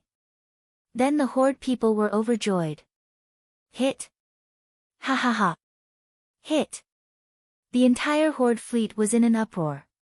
The scene they wanted to see appeared. The 3 Alliance warships burst into flames at the same time. The silhouette of the ship was clearly visible. Under the watchful eyes of the Horde warriors, the 3 Alliance airships began to fall. They weren't fast, but they were falling away from the Horde's fleet. In fact, the soldiers on the 3 Alliance warships were feeling bored. Traditional black gunpowder barrels could not penetrate Prince Eugen's 80mm armor. It was such a loud sound, but the armor only dented a little. On the Horde's flagship, Gurus was not too happy. The Alliance has already discovered it. There's no point in hiding it. Light the torch. Let Hellscream lead the way. Full speed ahead. This brave move won the cheers of the entire Horde fleet. On the other side, Duque didn't want to watch anymore. Should I say, brainless roar is indeed brainless roar. If the Alliance really needs to rely on sight to find you, then why did you light a fire in the middle of the night? Next to Duque, Vashj and Onyxia were both giggling. Are we going to watch it? Vashj asked. The show has started. Let's continue watching. Send the order to Tyler to take it easy. After Duque sent the order to Jaina through magic transmission, Duque was also discouraged. He felt a little bored. Come, Onyxia, have a glass of tequila. Okay. The black dragon girl crawled over on all fours. On the other side, after receiving the order from the highest command, Tyler felt a headache. He had prepared a fleet of over 100 warships. Now he realized that it was making a mountain out of a molehill. But a few minutes ago, the Alliance had only lost 3 warships. It wasn't good for the Alliance to send too few airships, so they decided to reduce the number by half. 60 warships charged over aggressively. In order to let the Horde discover them in advance, they had to light a torch at the bow of the ship so that the Horde could discover them from 10 kilometers away. At this time, Gurus finally decided to transfer the best armored airships over to fight the Alliance to the death, and let the rest of the airships full of Horde soldiers leave in advance. This time, the Alliance seemed to have learned their lesson. An hour later, more than 60 airships arrived. They lined up at a distance of 5,000 meters, forming a three-dimensional trapezoid shape. They positioned their hulls horizontally and fired in the direction of the wind. Bang! Bang! Bang! The continuous cannons of the Alliance fleet rang through the dark night. The Horde could only see the Alliance's fleet light up, but they realized that not many cannons hit the Horde's warships. In total, the Horde's armored airships would be hit 7 or 8 times with one airship being blown up. The Horde's new cannons were also gathered here. The range of the cannons was enough, and they were indeed the newer TNT cannons. However, most of these airships were modified second-hand airships that were smuggled from the Alliance through various channels before the war. Firstly, the Horde couldn't produce these cannons, and secondly, they couldn't produce the cannons themselves either. It could be said that every time they fired, they would have one less. Before, no one was willing to pay, and they were even more unwilling to use live ammunition. One could imagine the accuracy of the cannons. Later, after some calculations, the Horde's fleet only fired 2 cannons that hit the Alliance's warships that night. One hit the side armor of the Scharnhorst, and the other hit the front armor of the Turbots' main cannon, and the cannons bounced off. If the Alliance really wanted to fire, they would be able to kill almost every shot. Unfortunately, General Taylor was also afraid. For tonight, he had prepared a large number of sawdust cannons, also known as salute cannons. Those things were just to make a noise. Of course, he had also prepared a large number of cannons for actual combat. The cannons were all painted with clear red markings. If there was no order, whoever used it would have their hands chopped off. Even the cannons that landed in the middle of the night were often the Type 3 cannons, used to deal with small targets such as flying dragons. The two sides fought for most of the night, giving people the feeling that it was 2 internet trolls fighting each other online, and no one could hurt the other. In the end, it was already 4:30 in the morning, and it would soon be dawn. Once dawn came, it would be very fake to maintain this accuracy. Taylor ordered his own ships to start getting hit. Hay and old blankets burned on the decks of the Alliance's airships. After a fierce fire, the Alliance's fleet finally withdrew ahead of time.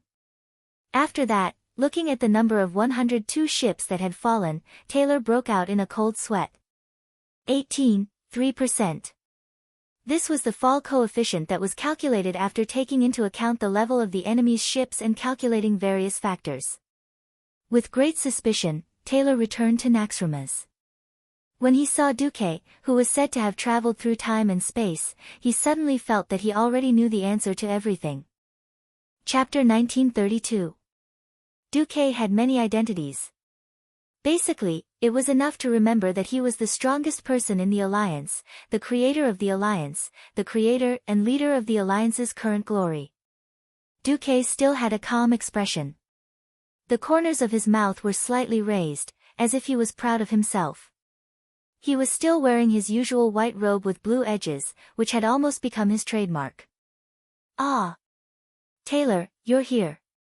You and your brothers have worked hard on this mission. Taylor's mouth twitched for a long time before he saluted. No, my brothers just put on a good show. It was easier than training, that's not a problem at all. The one who really worked hard is you, Commander Marcus. You're the one who worked the hardest in the entire Alliance. Compared to the hardships of the journey of time, this is nothing. Sit.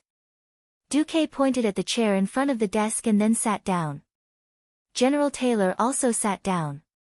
Just in time. I'll take this opportunity to say these words to the leaders of the Throne Conference and the generals of the Alliance. Understood, Commander. Duque snapped his fingers with his left hand.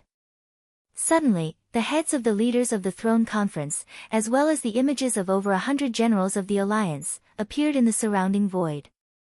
I believe you've already been informed that I'm back. Then let's cut the crap and go straight to the commentary.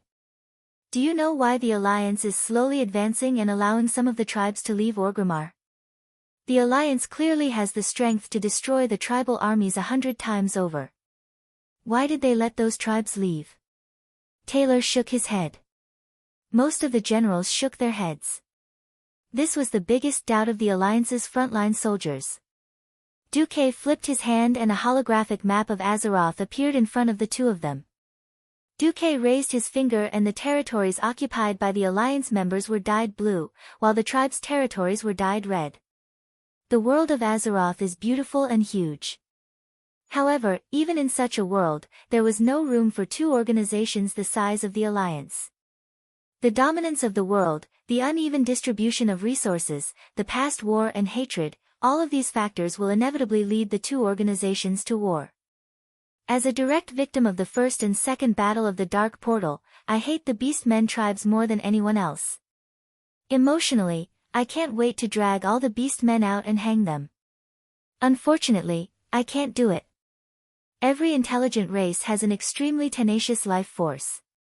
After the second battle of the Dark Portal, the Alliance spent 10 years to clean up the Beastmen who had fled in all directions, but they still couldn't clean up all of them. If the Warsong clan hadn't taken the initiative to retreat, the Tirisful woodland would still be a paradise for orcs today. The Eridar tribe that joined the Burning Legion spent 25,000 years chasing the Draenei, who they viewed as traitors. Did they succeed?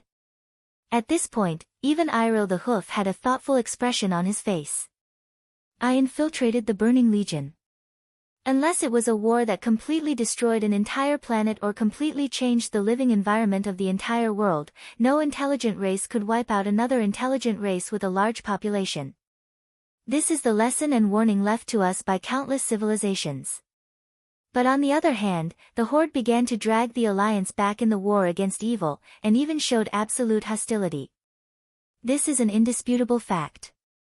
So what should the Alliance do to eliminate the huge hostile organization that is the Horde without violating the principles of the Alliance? On the other side of each magic mirror, there was a soul that was deep in thought and reflection. Most of the pro-war faction were Avengers. They had an unforgettable hatred for the Horde, and they desired to completely destroy the Horde. Most of the moderates were highly educated, and had a good international perspective and a rational heart. They saw more and further. The moderates were easier to incite. With the leader of the Alliance, led by Duque, controlling the public opinion of the entire Alliance, they were the easiest to accept the official will of the Alliance. If it was possible, Duque could even change the Alliance to an imperial system within a few days, and he himself would be the emperor. Duque did not want that to happen. This was the world of Azeroth, a real world with all kinds of intelligent races, all kinds of thoughts, and all kinds of possibilities. Because of his transmigration, he had truly entered this world that had written countless heroic epics, and had the status, power, and harem that he had today. Perhaps Duque was greedy and desired more, but this was not at the cost of wiping out the wisdom, power, and hard work of the other Alliance heroes. Even in his harem, the women had their own ideas and standpoints. So Duque preferred to let his subordinates think. Acting rashly and killing blindly would not work. This was because the will of the world hoped that the mortals could completely unite and overcome the difficulties of the Burning Legion and the attack of the ancient gods. She certainly did not want to see too much pointless killing and internal friction. So how would it be done? Duque gave a hint. Do you remember when we first arrived at Draenor, how did we deal with the relationship there and control the territory there? Imriel suddenly came to a realization. Rope in the races that are closer to the ideals of the Alliance, and then attack the irredeemable evil races? That's right, that was what the Alliance did back then. Under Duque's leadership, a small team was sent to get in touch with the Draenei of Shotrath City, and they directly obtained a lot of valuable information and a reliable ally. At the end of the day, it was the Drenii and Nara's holy light that was closest to the teachings of the Alliance. Duque nodded. That's right. I plan to expand the Alliance after this war, and propose that the original tribes that are closer to the Alliance's ideals be brought into the Alliance, and give them the status and treatment of the allied countries. For example, the Tauren and Darkspear trolls. When Duque said this, everyone could not help but look at Queen Sin Dorii, and Sylvanas, who appeared with Duque. Queen Sylvanas pursed her lips. It was obvious that Duque had already informed her. Whether it's Quell Dorii or Sin Dorii, our former enemy was the Amani trolls. The trolls were also divided into many different clans. In fact, as the descendants of the ancient troll empire Amani, the Amani trolls had nothing to do with the Darkspear trolls. Even if the Darkspear trolls wanted to get closer to their relatives, they would have to get closer to Zul Gurub, which was closer to Stormwind. That was the Gurubashi trolls. The Blood Elves did not object, which meant that the obstacle to the Darkspear trolls joining the Alliance had been cleared. Of course, it's necessary to pull in one faction and fight another. Now that I've let the strongest orc elites in the original tribes go to the south, I'm letting them face the final choice that fate has given them. Chapter 1933. The next moment, Duque raised his hand, and a map that no one had seen except Tyrant appeared in front of them. It was a map of the ancient Kalimdor continent. In the ancient war, because of the explosion of the first Well of Eternity, the ancient Kalimdor continent was completely divided. The central part, with Azhara as the center, sank to the bottom of the Endless Sea. Duque slowly began to push the continental plates on the map. The two pieces on the right are the eastern kingdoms where most of the Alliance countries are now. The one on the left is the current Kalimdor, and the one on the top is Northrend. Then, what about the one at the bottom? The pupils of the Alliance leaders and generals suddenly shrank. Land, rich land marked in green. Every leader knew the importance of territory. Even if the territory in Northrend could not be used for a while, it would always have a special value over time. For example, the mineral deposits mined there had begun to become a very important part of the Alliance's market. The farmers recruited by the Alliance had been planting all kinds of crops in the relatively mild climate of Northrend for several years in a row. Now that the Alliance's technology and transportation level were getting better and better, having a piece of fertile land was definitely a dream come true.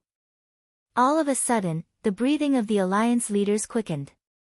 Unfortunately, the next second, Duque dispelled their thoughts. This land has long had a master. It's just that in the past 10,000 years, the entire continent has been covered in thick fog. No ship dares to sail blindly in the thick fog, or the ship will be destroyed and the people will die. That's why this continent is not known to the world. Duque cleared his throat. Here, I would like to introduce the name of this continent to everyone, Pandaria. There are many intelligent races living on it, mainly Pandaren. So I hope that after you enter this continent, you will act cautiously and not violate the Alliance's policies. Then, we only need to wait for the tribe to enter the core area of this continent, and Gurus will bring the tribe into the deepest abyss of despair. With that, Duque began to introduce the situation of Pandaria in his memory to the core members of the Alliance. After the legendary battle in which the Titans defeated a group of ancient gods and elemental lords, ancient Kalimdor was in a state of chaos. At that time, the most intelligent creatures on the continent were the trolls. Later on, the trolls evolved into night elves, forming the Kaldorii Empire. 10,000 years ago, other than the two main races, the night elves and the trolls, there were actually several races in the southernmost part of the continent. For example, Fiend Gu and the Pandaman. It had to be said that the culture and history of Pandaria, in the eyes of a transmigrator like Duque, had a very Chinese style of story. It was something that had completely changed the style of the game. Duque himself felt that it was very out of character for a Western fantasy to turn into a Chinese fantasy. The world was just that wonderful, wasn't it? Approximately 11,000 to 10,000 years ago in the Dark Portal calendar, the Night Elves began to indulge in magic and even abuse it. After the Pandaren advice was ignored, the alliance between the Kaldorei Empire and the Pandaren Empire was severed. After Xiao Hao became the emperor of the Pandaren, he discovered that the actions of the Night Elves would destroy the world. Then, he and his partner, the Monkey King, began their ascetic journey to save Pandaria. After many years of hard work, Xiao Hao and the Monkey King, with the help of the 4 heavenly deities, discovered and sealed 6 of the negative emotions, doubt, despair, violence, hatred, anger, and fear, in the underground area near the temples of the 4 heavenly deities. However, they let go of the 7th negative emotion, pride. Then, Xiao Hao gathered the elites of the country and established the Shadow Sect to be responsible for guarding the seal of the fiends. After the explosion of the Well of Eternity, which later generations called the Great Cataclysm, Xiao Hao ascended to the plentiful spring platform and cast spells according to the knowledge he obtained, causing the Pandaria continent south of Kalimdor to be surrounded by an impenetrable fog, preventing it from being destroyed by the explosion. Xiao Hao disappeared from then on and merged with Pandaria, becoming the last emperor of the Panda people. The area where the Thunder Throne was located became the Thunder God Island, which was also protected from destruction by this fog. The central area of the Zendala tribe relied on the help of powerful magic to survive the Great Cataclysm and became the Zendala Island. Every 5 years, the Zendala tribe would gather all the troll tribes in the world for a meeting to deal with various problems. They still had the power and prosperity of many troll tribes, but their strength was not as strong as before. After the end of the Pandaren Empire, the Goldfish people and Macaques also established a temporary dynasty, but it was quickly destroyed due to the betrayal of these 2 races. Since then, the Goldfish people and Macaques became enemies. The Shadow Sect gradually developed into the army of the Pandaren, and their responsibilities increased. They were responsible for defending the Coiled Dragon Ridge and helping the 4 heavenly gods and the Golden Lotus cult. After that, although the fiends still appeared from time to time with the wars between ancient fiends, the lizard men, macaques, and goldfish people, the Shadow Sect could deal with them alone. Some of the Taurans who were nomadic hunters in the Pandaria area were trapped in the harsh environment of the Mantis Plateau after the Great Cataclysm. They gradually evolved into the wild Taurans and relied on plundering mantises and Pandaren to survive. They had conflicts with the Shadow Sect from time to time. On an island in the outer seas of Pandaria, the 4 heavenly gods and their believers built a huge trial field. The Pandaren came here to accept the trial and follow the path of the last emperor, Xiao Hao. There was also a wild Tauran clan living here. At some point, this island disappeared from its original position, and in the following thousands of years, it would randomly appear in the outer seas of Pandaria. It was called Eternal Island. The ancient fiend warlord, Gelsang, led his army to attack the territory of the mantises. The ancient fiend's secret master, Hai Xian, invented a magic smoothbore cannon to deal with the flying mantises. However, the cunning advisor, Xing, pretended to be the warlord's decree, so Hai Xian had no choice but to use the weapon before it was completely completed. The young mantis man, Kerluk, followed the others to attack the Great Wall and fought with Gelsang's army. His responsibility was to throw bombs at the ancient fiends from the sky. Kerluk was curious about the eagle's hunting method and constantly trained himself to imitate it, which was something that adult mantises could not do. The Caraxi Council noticed this and deliberately taught Kerluk a lot of knowledge. Kerluk decided to practice his skill of landing from the sky to attack the enemy, and was equipped with a pair of sharp blades. The ancient fiend's new cannon was very successful, and almost all the mantis flyers were wiped out, except for Kerluk. He swooped into the ancient fiend's camp and started a massacre, destroying the weapon and killing Hai Xian. He was praised by the Empress and was given the name, Windswept. Chapter 1934. Not long after, Kelruk once again charged into the ancient devil camp and began a massacre. Warlord Gelsang dealt with Xing, who had forged the order. Advisor Fermin suggested that Gelsang use a divine artifact to cut off the connection between the Mantis Men and the Queen. It succeeded. The Mantis Man Queen was dead, and everyone fell into despair. Fermin also created a large jar inlaid with flavonoids, which could be used to imprison souls. 6 days later, the desperate Caraxi prepared to awaken a hero, the summoner of blood Nurnak. The one who was awakened was Kelruk. Nurnak's ability was to influence the other Mantis men, and with his superb strategic ability, he perfectly controlled the Mantis men army to fight. Nurnak taught Kelruk a lot of history and battle strategy. They prepared to divert the ancient devil army, and then the two of them led a surprise attack to destroy the divine artifact. Although the ancient devils retreated in defeat, warlord Gelsang hid in the large jar, and the Mantis men could not kill him. After the two of them killed Firmin and snatched the divine artifact, Nurnak was killed by the arcane power contained within. Kelruk smashed the divine artifact into the arcane cannon, destroying it. The queen was finally saved. In the end, the Windstealer Kelruk also became a hero.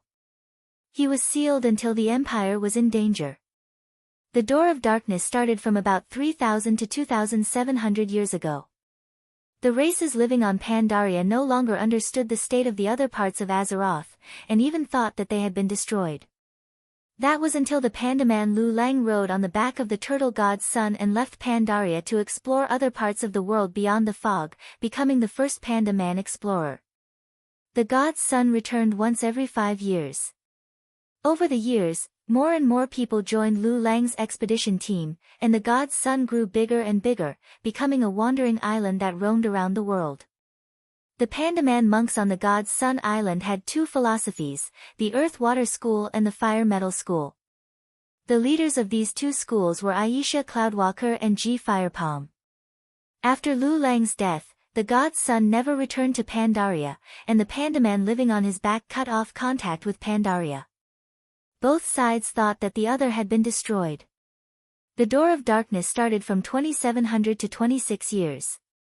Although the panda people who lived on the Lost Islands occasionally appeared in various parts of Azeroth, the other races knew very little about the panda people. Among them, the most active Pandaren explorer was Chin Stormlicker. In the original history, he had fought alongside the Horde in the war between the Kalimdor Alliance and the Horde in 22 years. On the Son of God, Lily Tempest Licker dreamed of becoming a traveler like Uncle Chen, so she started to keep a travel diary. First, it was about the adventures of her home, the Lost Island. Then, Lily made up her mind to explore the whole world. On the Lost Island, Lily learned about the story between Lu Lang and Shenzhen through Chen's letter. After the Hungry Ghost Festival, Lily left the Lost Islands to explore the world and search for Uncle Chen. After experiencing a thrilling adventure that would even fill up to 500 words in the history books, Chen and Lily finally returned to the Lost Island. Recently, after the cataclysm caused by Deathwing, although the locals did not understand, the cataclysm still had an impact on the Pandaria continent, and Xiaohao's seal on Xia had also loosened. On the Lost Island, a missing Pandaren accidentally brought back the Pearl of Pandaria. Lily saw Pandaria from it and left the Lost Island, deciding to search for this continent. To protect Lily, Chen also left. In the original history, Lily came to the Iron Furnace Fort but did not receive any help. Chen found her, and the two went to Hidden Treasure Bay together. They participated in a battle between the Blackwater Bandits and the Bloodsail Pirates, and received help from the Kirin Tor mages. In the end, the Blackwater Bandits brought them to Gadgetsan. Chen and Lily followed the Explorer Association's convoy to Oldham. In Ramcon, Torville was judging the Nephysites. Chen could not help a Nephysite repent. However, Torville still thanked them and gave them a boat to sail. Meanwhile, Chen and Lily were separated in a violent storm on the sea. The two were rescued by the Alliance and the Horde respectively. Then, they participated in a conflict on the sea between the Alliance and the Horde. A few days later, the two finally drifted to Pandaria. In this life, with Duque in charge, would they let go of a legendary Pandaren hero? As a veteran player, Duque definitely remembered how Blizzard Daddy introduced the monk class to all the players in the opening cinematic of Pandaria. The Great Horde General Nazgûl and Alliance General Taylor fought without any enemies. When faced with the legendary hero Chin Stormlicker, they were beaten up by Chin alone. Just like a father teaching his son a lesson, he did not have any temper at all. After Duque roughly introduced Pandaria to the entire Alliance military, Duque clapped his hands, and the door behind Taylor slowly opened. Duque's maid, Vanessa, led the two humanoid pandas into the room. Wow! Many people in the magic mirror exclaimed. There were so many intelligent races in the world that ordinary people would never have the chance to see in their entire lives. However, for such a cute, furry, and intelligent creature with a burly build, it was a little magical. It should be said that many queens were so cute that they bled. Especially when they saw Lily, who was wearing red clothes and had curly braids of black hair. Kalia and Elusia were completely captivated. So cute. I want to hug her. Jaina calmed down a bit. Enough, sisters, don't scare her. As a traveler, Lily and her uncle, Chen, had seen the world. But they did not expect to receive such a high standard of treatment. As soon as they left the Lost Island and entered the Alliance, they were discovered by the Alliance's intelligence organization and reported. They were sent to Naxxramas as national treasures, national guests. Because the Alliance officials told them personally that the Alliance's commander, Duke Marcus, had the most detailed information on Pandaria. In fact, this was indeed the case. Before meeting General Taylor, Duque had a detailed discussion with the uncle and nephew. The content was mainly about Pandaria and Yashaji. In the archaeological relic, Yogg-Saron's Box of Mysteries, it had said quietly, in that sunken city, he fell into a dream. In the land of Nyarosa, there is only sleep. The god of drowning's heart is like black ice. Are you having the same dream again? The seven-eyed black goat cast its bright gaze at us from the outside. The seven-eyed black goat referred to was the ancient god, Yashaji. Chapter 1935. Yashaji was an ancient god. According to Caraxi's legend, he devoured hope and released despair. What he breathed in was courage, and what he breathed out was fear. In order to prevent the majority of mortals from thinking that it was just a legend, Caraxi also talked about the war between the Titans and the ancient gods, as well as the death of Yashaji. Yashaji's body was extremely large. This ancient god that stood above the earth had a body made of flesh and blood. On it were countless huge mouths that constantly opened and closed, as well as dark, cold eyes. At the beginning of the war between the Titans' creations and the ancient gods, the guardians of the pantheon gathered together and pointed the spear of justice at the Dark Empire ruled by Yashaji. Their first obstacle was the holy city around Yashaji, which was a fortress made of Yashaji's flesh and blood. The guardians firmly believed that as long as they completely overturned the largest faceless one fortress in Azeroth, they could wipe out the enemy in one fell swoop. The guardians led the crowd to destroy wave after wave of faceless ones swarming like a tide, and then marched with difficulty toward Yashaji's mountain-like body.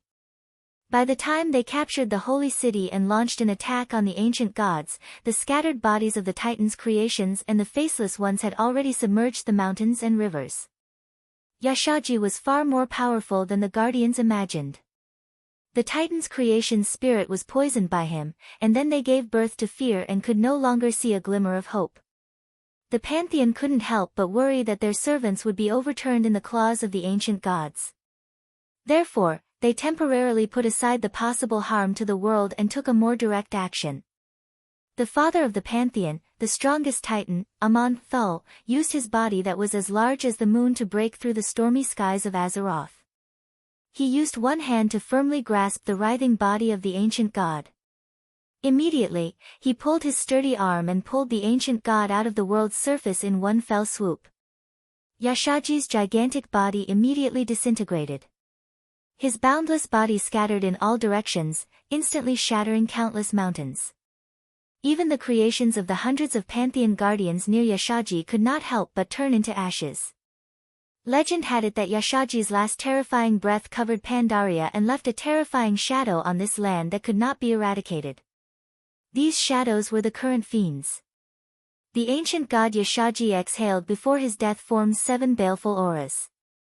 They were the baleful aura of fear, the baleful aura of madness, the baleful aura of anger, the baleful aura of doubt, the baleful aura of confusion, the baleful aura of hate, and the baleful aura of pride. They were born from the negative emotions and negative energy of humans. Fiendish demons existed on the Pandaria continent and could not be destroyed. After greeting Storm and his nephew, Duque officially announced the situation in Pandaria in front of the Alliance's higher-ups and generals. That's the way things are now. The Alliance and the Horde were in a state of war. The Horde is at an extreme disadvantage. I suspect that they were tempted by Yashaji's remnant will and set off for Pandaria before the fog covering Pandaria dissipated. Duque looked at Jen and reminded, so I have to tell you uncle and nephew that your journey to find your homeland is actually a cruel war. The Alliance has a lot of reason to believe that the Horde will use the flames of war to ignite the Pandaria continent. Here, I can only promise you that the Alliance will not take the initiative to support any righteous or neutral race or faction. Duque changed the topic. But the Alliance will not tolerate the Horde or the existence that has been eroded by Yashaji's evil power. If we have to use war to solve it, the Alliance will not be afraid to start a war with many parties. Although Gen Tempest Liquor looked like a big-bellied panda, his intelligence was also not to be underestimated. Apart from the extremely powerful muscles contained in his fat, Gen's intelligence was also not to be underestimated. Duque's open and honest way of doing things immediately won his favor. In this life, because of Duque's existence, Jaina did not betray her father. Jen, who originally had a deep relationship with the Horde through the betrayal of her father, was only close friends with the few big bosses of the Horde, Sar, Wajin, and Rexer in this life. After all, it was Dalen Proudmoore's fleet that slaughtered the Darkspear Trolls village and flattened the entire island. In a rage, Old Chen followed Rexer and Wajin to attack Dalen's fleet. This kind of friendship that had been through life and death was completely different from the friendship of ordinary friends. Therefore, Old Chen did not have any grudges against the Alliance in this life. Instead, he felt that the powerful demigod and commander of the Alliance, Duque, was kind enough. The round-headed panda hero, Old Chen, nodded. I'm glad that such a powerful world organization can still maintain such an upright and noble philosophy. I'm happy to be a witness to this scene. At the same time, I hope to help deal with Yashaji's malevolent aura. Old Chen left some leeway in his words. He was a witness, which meant that if the Alliance was vicious and just talked but not acted, or said one thing and did another, he did not rule out the possibility of defecting to the Horde that might be the messenger of justice. Duque smiled. Thank you. Time will tell. In this regard, he had absolute confidence. In fact, when he met Storm's spirits and his nephew yesterday, when Duque showed the remains of Thun and Yogg-Saron that were sealed by the holy light, the uncle and nephew were already 80% convinced. Old Chen's final caution was ultimately because Pandaria was the homeland of the Pandaren. It was not wrong to be somewhat vigilant against outsiders. This was what a legendary hero with rich knowledge and powerful strength would do. Old Chen was destined to not be able to escape. Duque had even reserved a position for him in the Alliance hero group. As for the trouble caused by Yashaji in Pandaria, Duque, who knew the history well, studied it for a long time and found that he really had no way to stop the fire of disaster from igniting. Yashaji was dead, but he caused trouble for thousands of years. As long as there was any war on Pandaria, it was bound to trigger a lot of negative emotions from the victims. Fear, madness, anger, doubt, confusion, hatred, pride, any kind of negative emotions accumulated would directly arouse malevolent aura. To deal with malevolent aura, the easiest way was to have no sorrow or joy.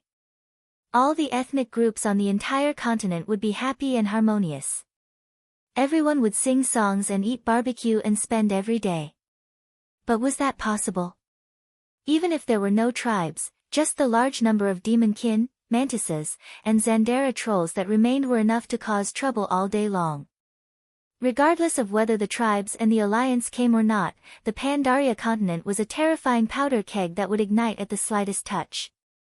Chapter 1936. Indeed, Duque felt that the current Alliance definitely had the strength to wipe out the entire Pandaria. There would only be one result. The Alliance would become the Alliance of Fear or Father's Enemy 3. If such a thing happened in the game, even Daddy Blizzard would not be able to stand it. Duque definitely knew the structure of the various races on Pandaria.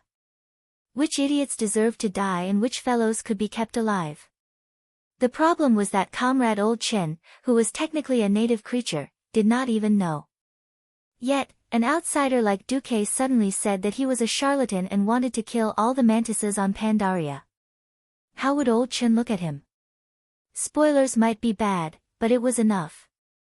Look, didn't people often say, spoilers are fun for a while, but the whole family goes to the crematorium? The Alliance was no longer the scum organization that still used wooden warships to fight to Pandaria in history. The more overwhelming the strength, the more humble and cautious they were. This was the bearing of a big country, a big organization. Okay, that's it for today. No one really knows what the situation on Pandaria is like for more than 2,000 years. I hope to send an elite delegation to enter Pandaria accompanied by Lily and Chin Tempest Liquor. Understand the situation first. It's best to have a diplomatic visit with the Pandaren and other neutral or righteous organizations to reach a consensus against the evil forces of Ashaka. This sentence was directed at everyone. The next sentence was for the military.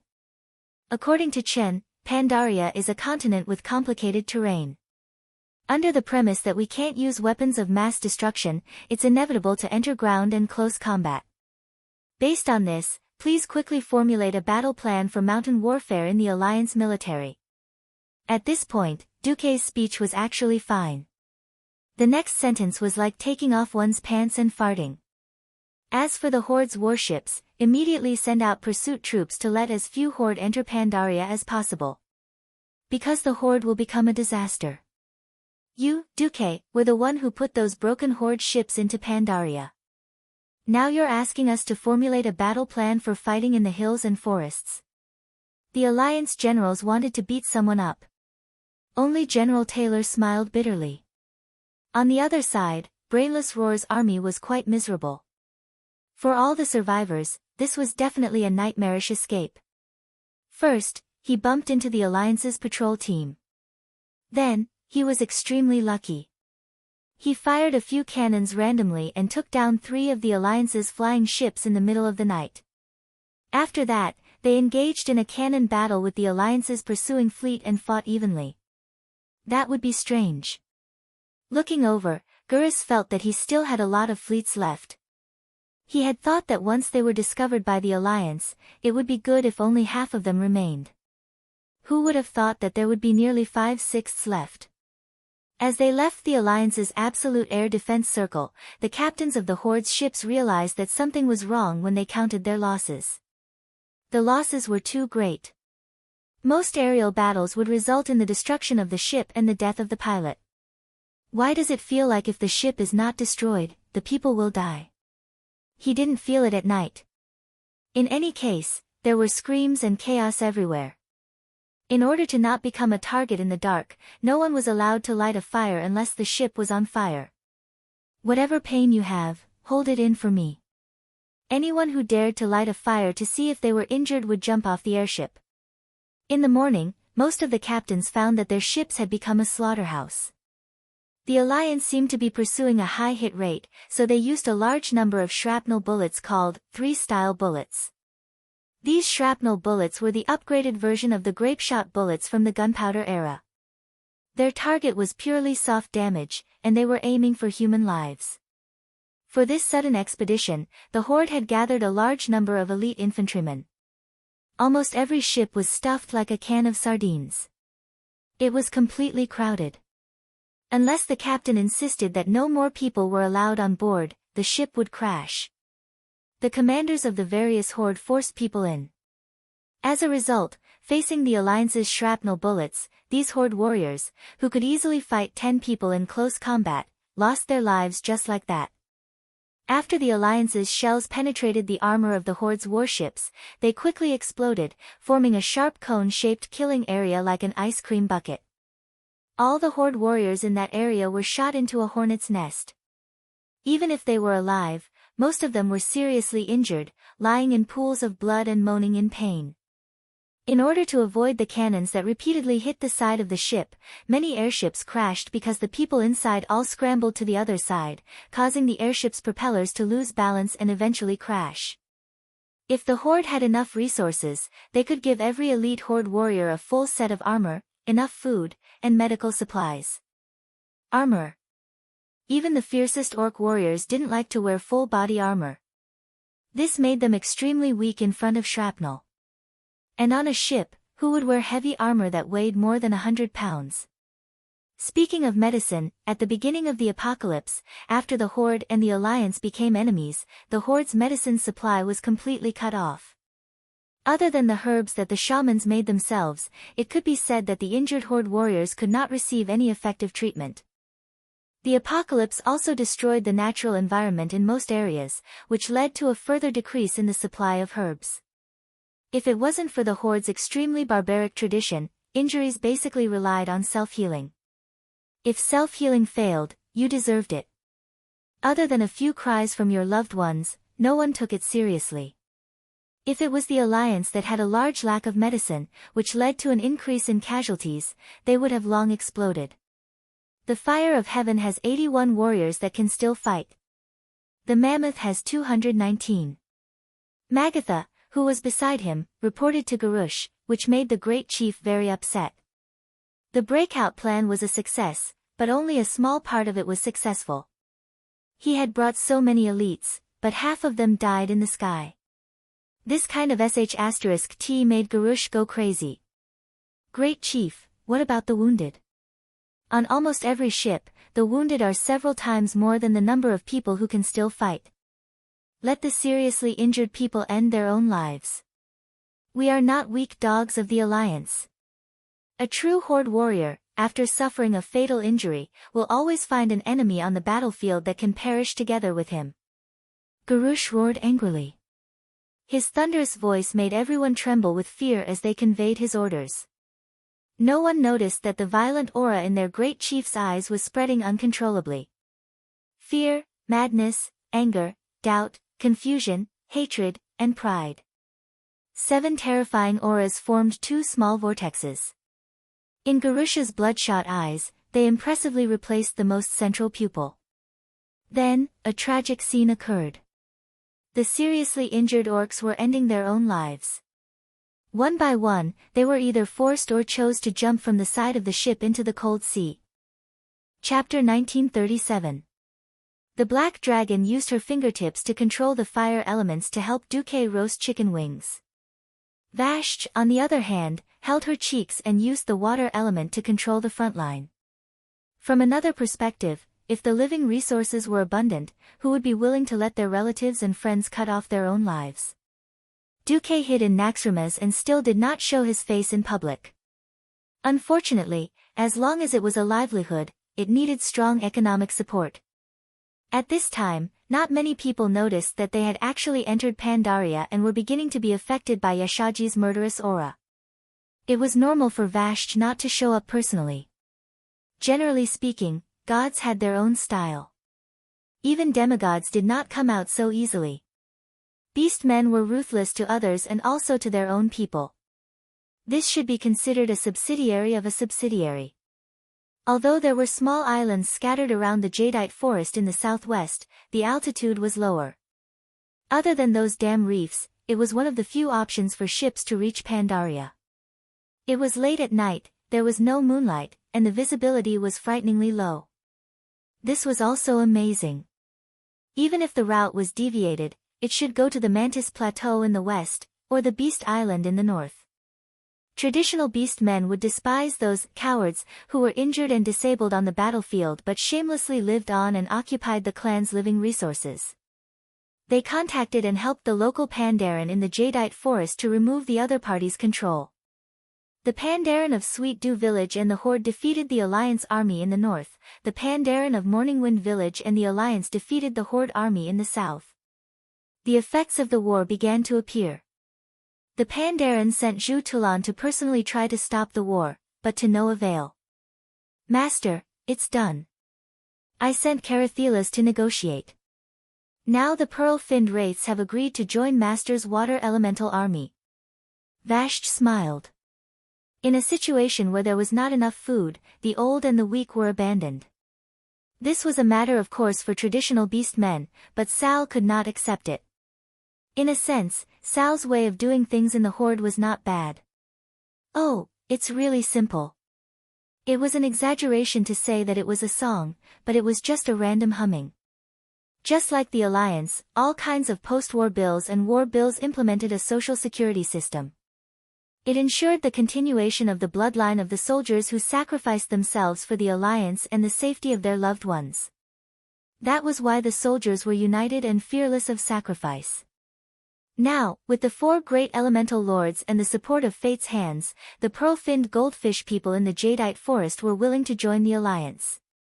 They weren't even considered a subsidiary race because they relied on the subsidiary races of the Alliance. Almost every tribe warrior threw the blame to the Alliance. This clockwise turn from the northwest to the southwest was simply a crazy flight route. The most brain-dead thing was that the flight route actually passed right in front of Naxxramas, which was flying west. It was precisely because of the lack of survival resources that the tribe developed such a barbaric and violent tradition, not to raise trash. That was because they couldn't really enter the Pandaria region after reaching the shore.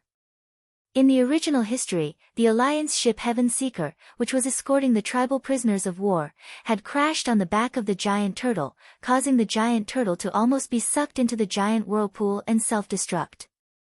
Some of the Pandaren on the island joined the Alliance and the Horde under the leadership of the Water and Earth factions Monk Aisha Cloud Song and the Firegold factions G Firepalm.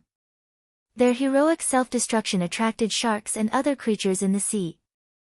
That kind of mournful mood triggered a further reaction.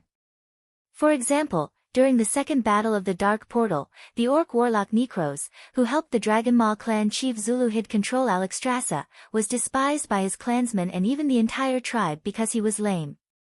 The old had no one to rely on, and the young had no one to raise. He was in a good mood, humming a song as he ate the barbecue. "I'll just quietly watch you court death, and I won't interrupt you. You're stupid, and you're sending yourself to death." Duque, a guy who became a god as a mortal, was definitely an exception. Everyone knew that Duke never thought of himself as a high and mighty god. The surviving troops of the Alliance and the Horde set up military camps in the north and south of the Jadeite forest, forcing the local Pandaren to work in preparation for the war. Huh? After asking, Duque didn't know whether to laugh or cry. Of course, there wouldn't be any Xuantian in this life.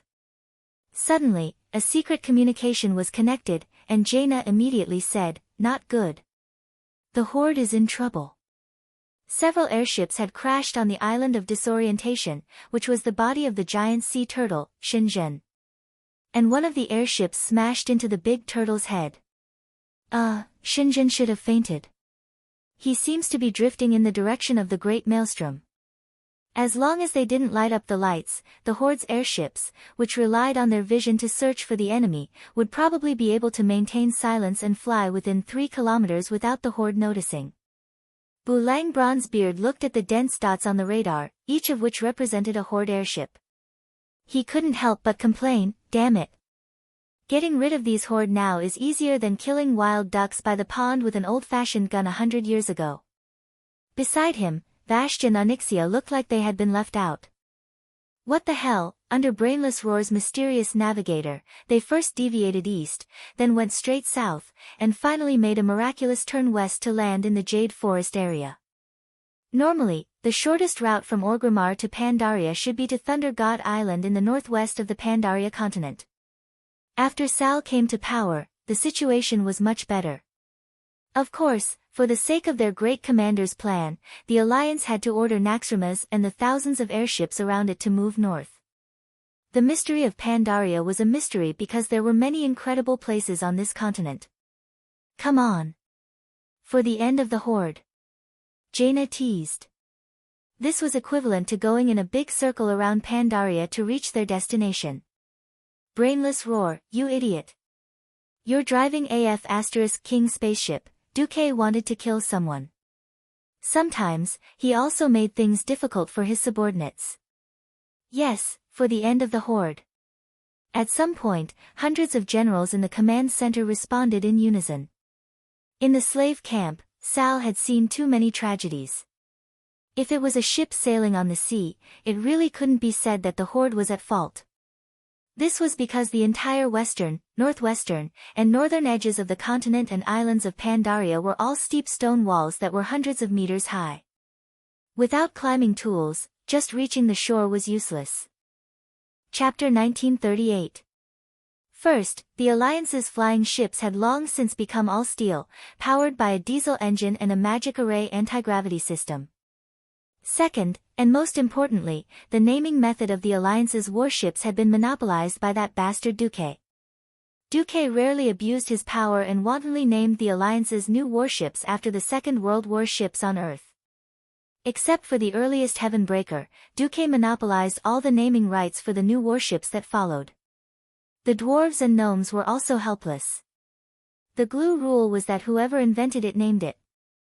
Although they were all flying ships, everyone knew that the new turbines, engines, power systems, and wind tunnel experiments on the hull construction of the second-generation pure diesel version of the flying warships were all done by Duque. Third, the latest version of the Alliance's flying warships, even the old diesel flying warships that had not yet been retired, were all equipped with anti-gravity emergency systems. Unless the hull was directly blown in half in mid-air, even if the power system was lost, the ship could still slowly descend after the emergency magic array was activated. To avoid the ship being destroyed and people dying. It was simply a sin. The tribal flying ships that had been wounded by the Alliance's Type 3 bombs and sub-cannons actually survived for more than 1,000 kilometers and crashed into the giant tortoise like dumplings falling into a pot near the Shenzhen Z. Duque's goal was to not destroy the ships even if people died. The effect was remarkable, but unfortunately there were side effects. Now it was clear that in order to escape, the tribe collectively made a large number of ships that could not withstand the emergency landing. When they saw a small island, they went to play crashing into the flying ships. Duque's maids had long been told that as long as Duque was not practicing swordsmanship inside, Storm and his nephew were to directly bring them in, so Vanessa opened the door. As soon as the door was opened, Duque heard the cries of the panda Lily Storm. "Big brother Duque, please save the lost island." Duque rushed to the secret monitoring room of Naxrimas with the two uncle and nephew as he promised. "Well, no problem, the Alliance will not sit back and watch a friend die." Old Chen was a panda man who had lived for a long time, and he did not believe such words at first. Then, he thought of Duque's other identity, the demigod of Azeroth. Old Chen fell silent.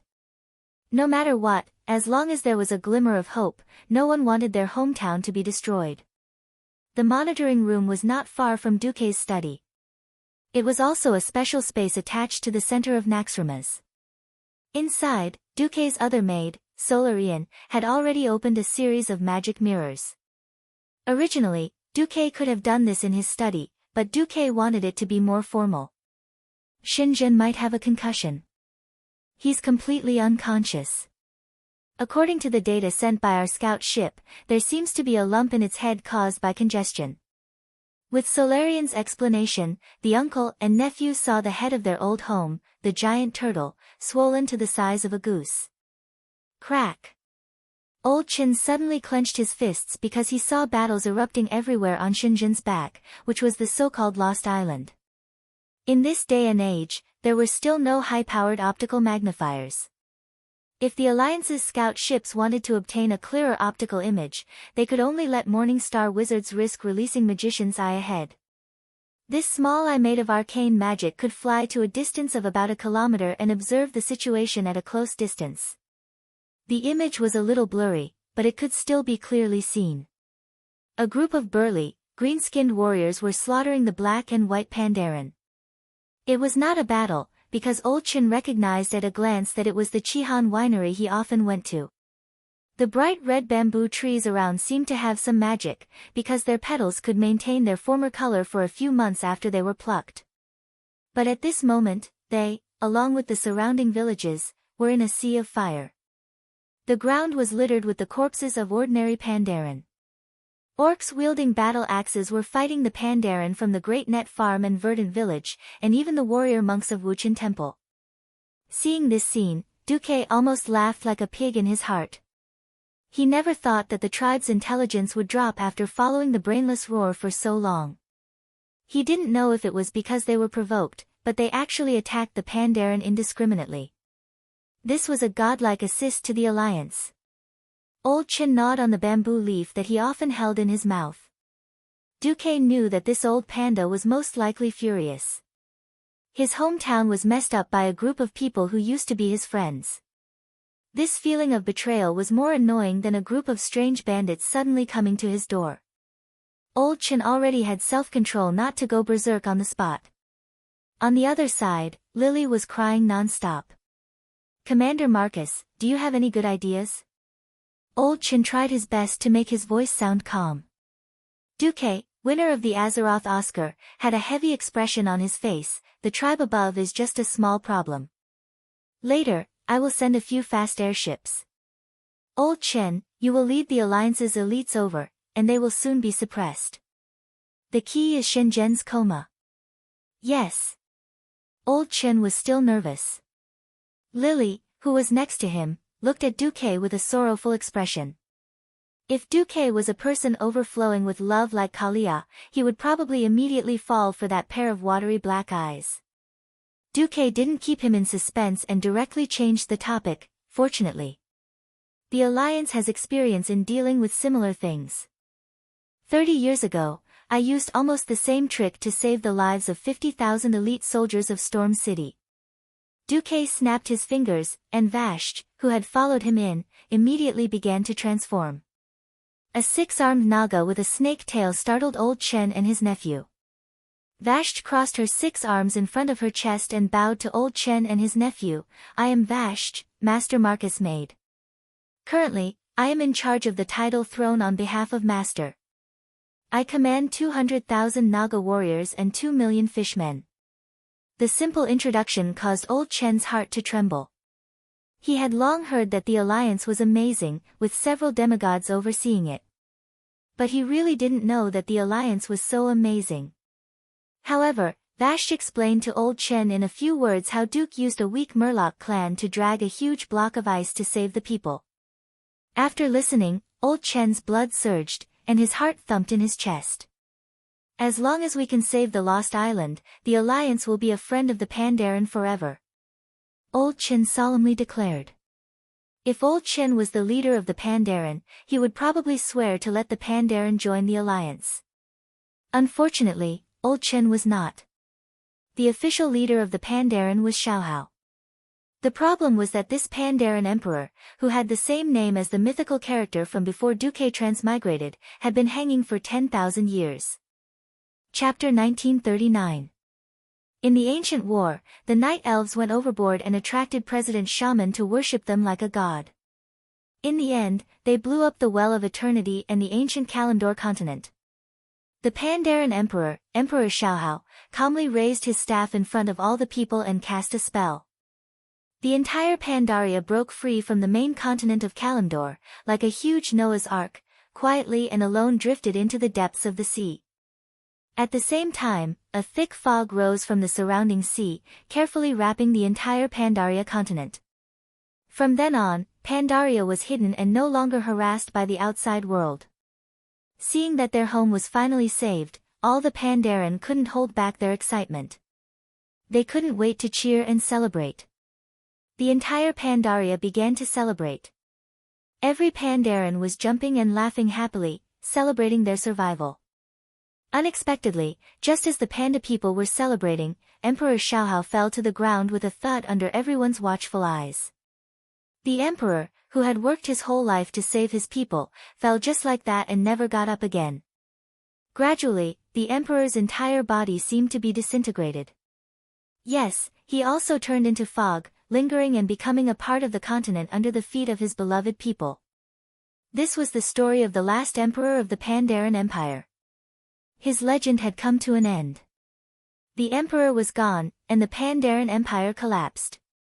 In a standard sense, the various Pandaren forces were actually independent. This was why Duque valued Old Chen so much. In a sense, according to the later development of history, Old Chen could barely be said to be the leader of the Pandaren. Because the activity of this uncle and nephew ran through the entire time node. Old Chen left. He sat on the high-speed battlecruiser, Scharnhorst, that Duque had specially prepared for him. She, her sister ship, Gneisenau, and several Z-series destroyers formed a high-speed commando team and rushed to the Lost Island at maximum speed. Following on the ship were the most elite Marines of the Alliance, as well as an elite squad of the Silver Hand Knights led by the female dwarf paladin, Lena Thunderspear. Why Lena? Firstly, it was too exaggerated to send out a marshal of Gavin Rad's level for such a small-scale battle. Secondly, dwarves were naturally forthright, and it was easier for females to gain their approval than males. In the end, it was her. When Old Chen and his nephew rushed to the Lost Island, the battle was still going on. The arrival of the Alliance's flying battleship had also caused the Pandaren to panic and overreact. The Alliance's ships that had received Duque's warning were very smart. Their sorcerers created a huge holographic projection and projected Old Chen's image onto the bow of the Alliance's ships. On the way here, he asked Old Chen for the Panda Man's emblem. In just an hour, a bunch of temporary letterpress emblems were tied to every Alliance commando. They were tied to their arms and pauldrons to ensure that the Pandaren could see them from all angles. Old Chen even taught them Pandaren language. There was only one sentence: Old Chen asked us to help. The Pandaren on the Lost Island were overjoyed. Shinjinzi's back, the Lost Island, was a medium-sized island. In reality, the oval back of this ancient giant tortoise was about 4 kilometers long and 2 kilometers wide. There were only a few thousand Pandaren living on it. Although many of the Pandaren monks were quite powerful, they were still powerless against more than 2,000 fully armed tribal elites who had fallen from nearly 10 airships. Before the airship could completely descend, Old Chen had already descended from the sky from a height of 50 meters.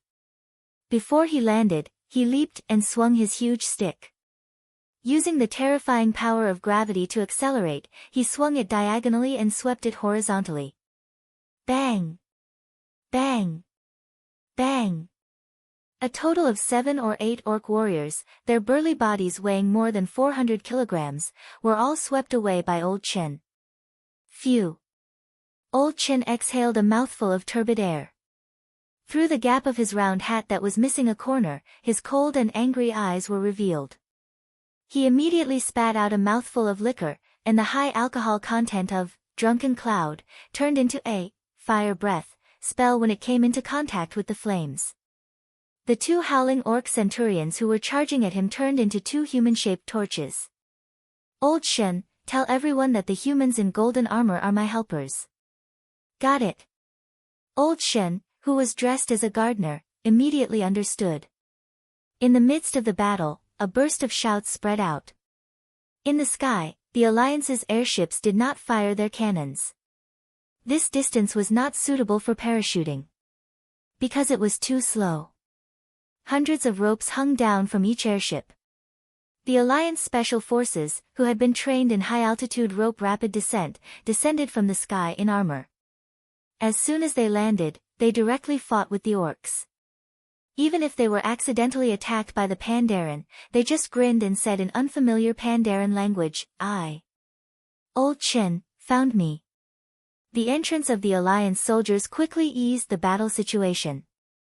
More importantly, with the actions of the Alliance commandos, countless bubbles began to float on the surface of the sea. Thousands of murlocs swam over.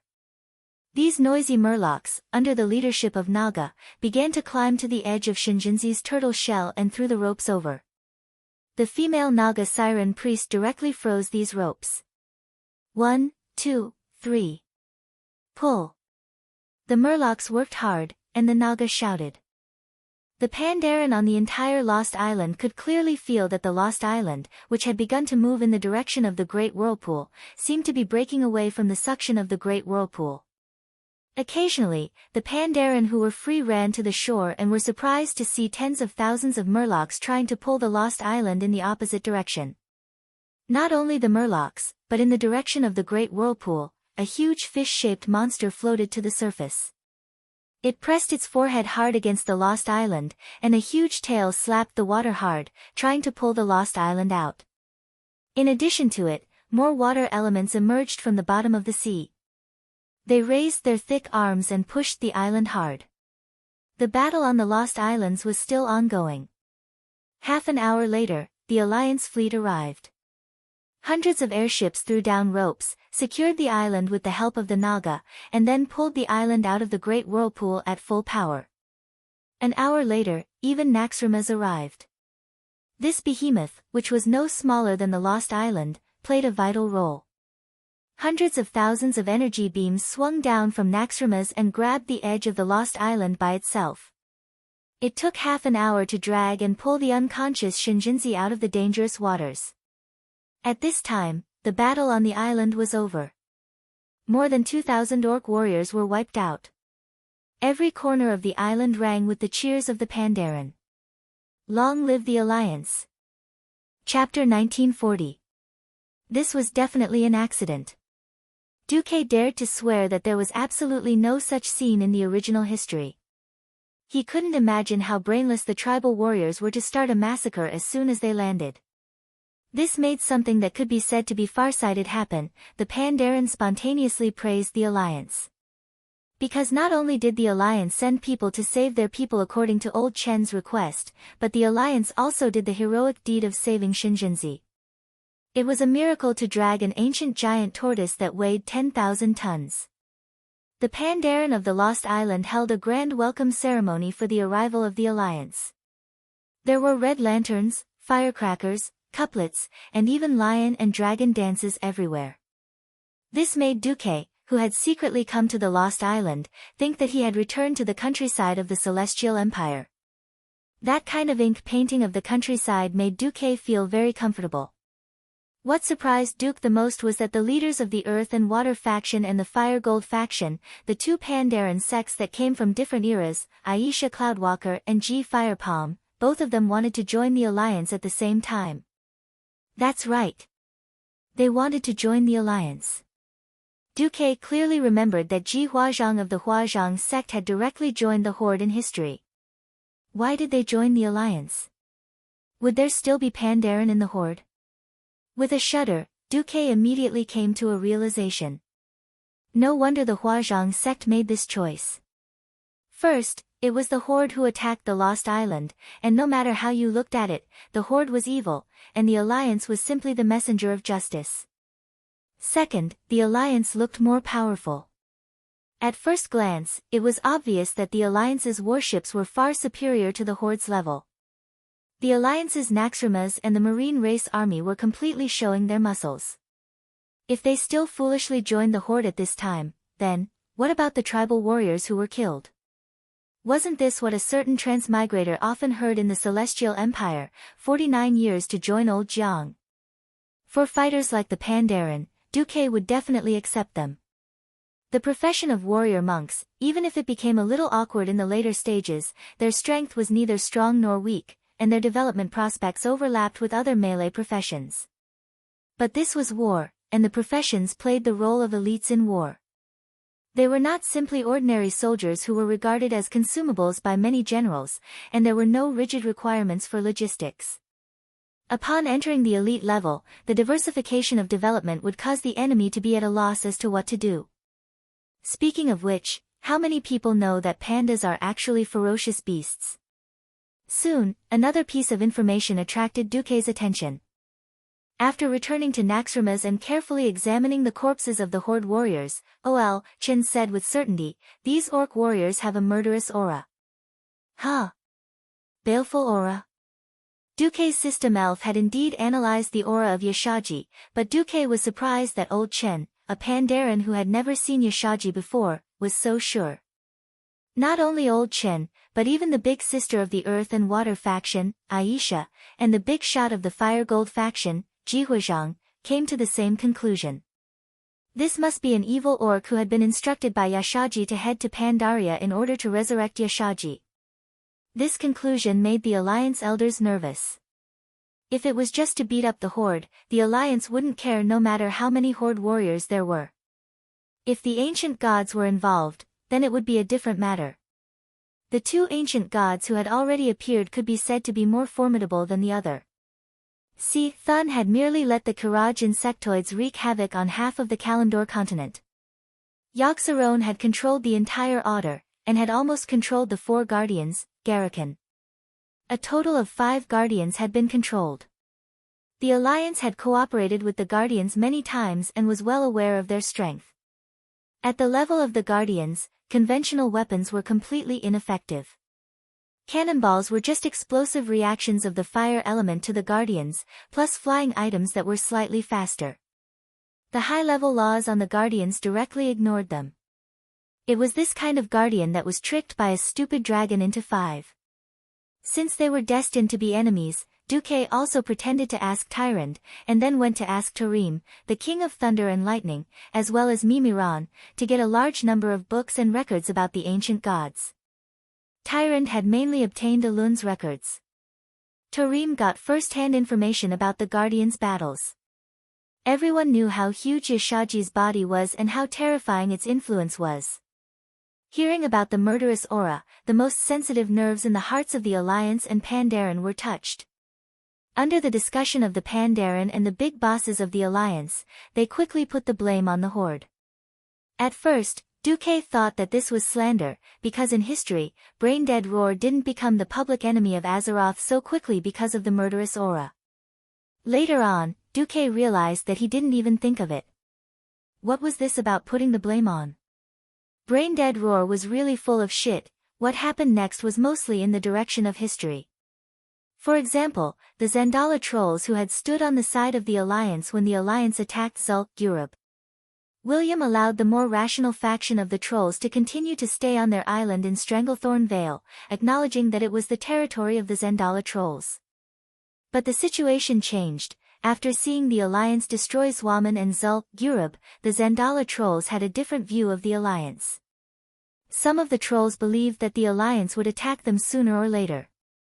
In this situation, long before the Cataclysm, the prophet, Zul, predicted that Zandala Island would be destroyed by the Cataclysm led by the Wing of Death, but the king of Zandala turned a deaf ear. When Zandala Island was destroyed, the king of Zandala was powerless to stop it. This time, Zandala was determined to go all out for the continuation of the trolls. After a long period of obscurity, this time, Zandala put himself in a leadership position to lead all the trolls and fight for their survival.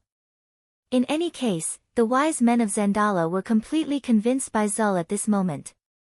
They believed that only war could prevent the extinction of the ancient race of trolls that had existed in this world since the creation of Azeroth.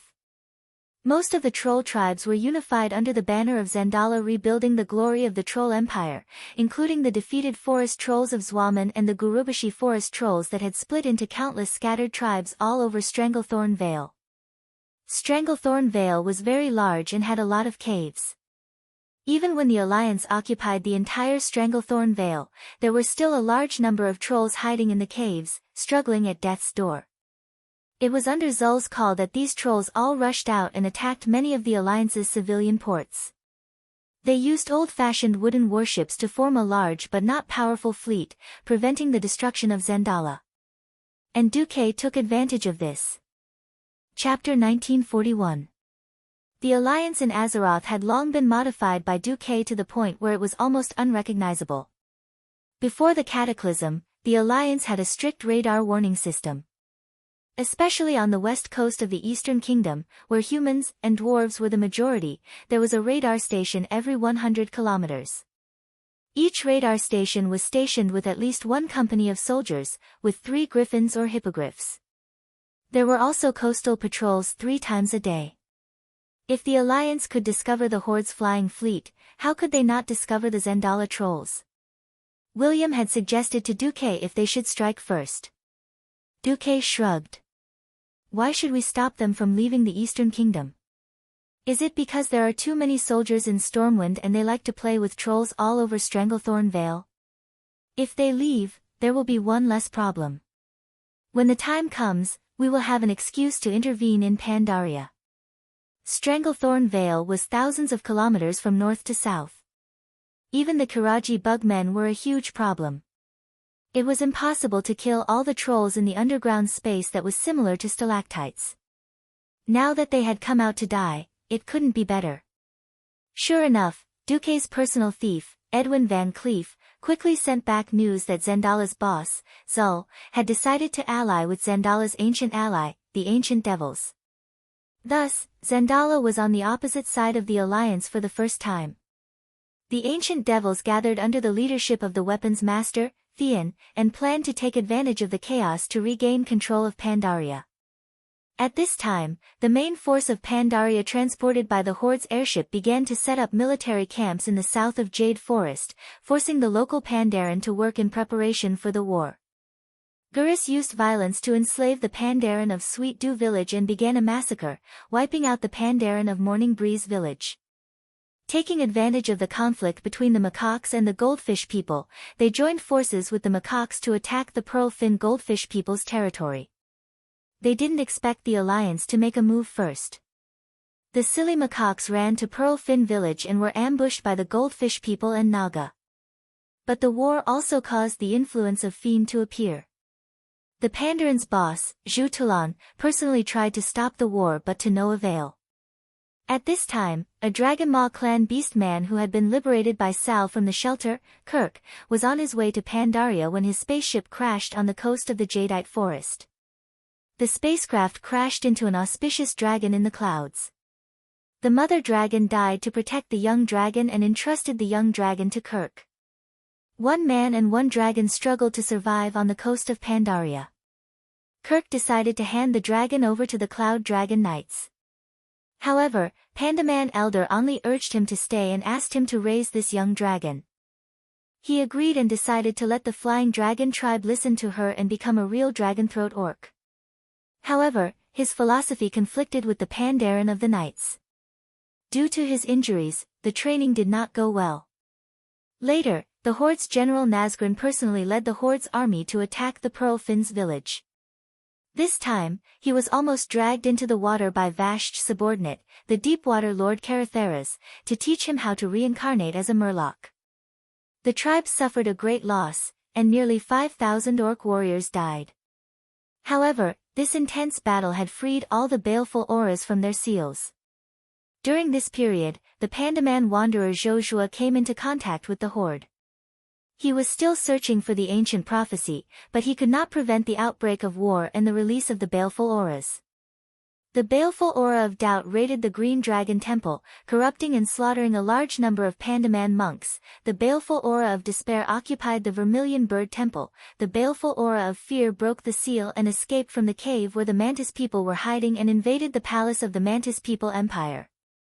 The great Empress Shakhil and her subjects were controlled, and the Centennial Reincarnation War broke out 10 years earlier. The Mantis army attacked the Great Wall, and the Bison were forced to break through the Black Bull Pass and escape into the pass. The baleful aura of anger escaped from the Shadowpan Monastery and took control of the Bison who had lost their homes.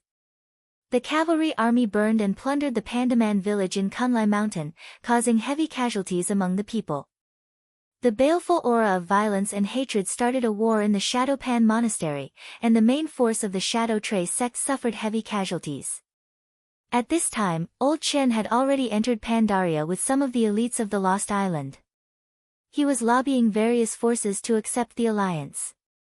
Duque promised Old Chen that after more than half of the Pandamen in Pandaria agreed to let the alliance enter Pandaria, the alliance's fleet would enter this continent and destroy those evil races and existences. Naxxramas and the Alliance's fleet were hovering over the sea 30 kilometers northeast of the giant Beast Island in the north of Pandaria, which happened to be a position that all Pandarians could not see with their eyes. More Alliance fleets were gathering at sea and began to gather on the open sea between Storm Port and New Kultira's port. As the two large fleets were too large to be accommodated by the port, they could only anchor near the coast and wait for instructions from the Alliance's military headquarters. Duque continued to drink tea in the secret room of Naxxramas. Well, this tea from the Lost Island is really good. This is the legendary Longjing before the Ming dynasty. Duque made tea for Jaina with familiarity. Jaina blinked her beautiful eyes. Hey! Duke, don't tell me you've been to the Lost Islands before. You're so familiar with it. Hee hee. How is that possible? The Pandamen on the Lost Island said that they had not seen any intelligent creatures other than Pandamen in the last 10,000 years. Duque laughed. Aya. He almost accidentally exposed his identity as a celestial. Forget it. As your wife, I have an obligation to keep your secret. But if you don't say it, I won't ask. You have too many secrets. Jaina rolled her eyes at Duque. Is it okay for the Alliance to just wait like this? Our daily consumption of food and fuel is skyrocketing. Duque shrugged. That's why I didn't mobilize everyone.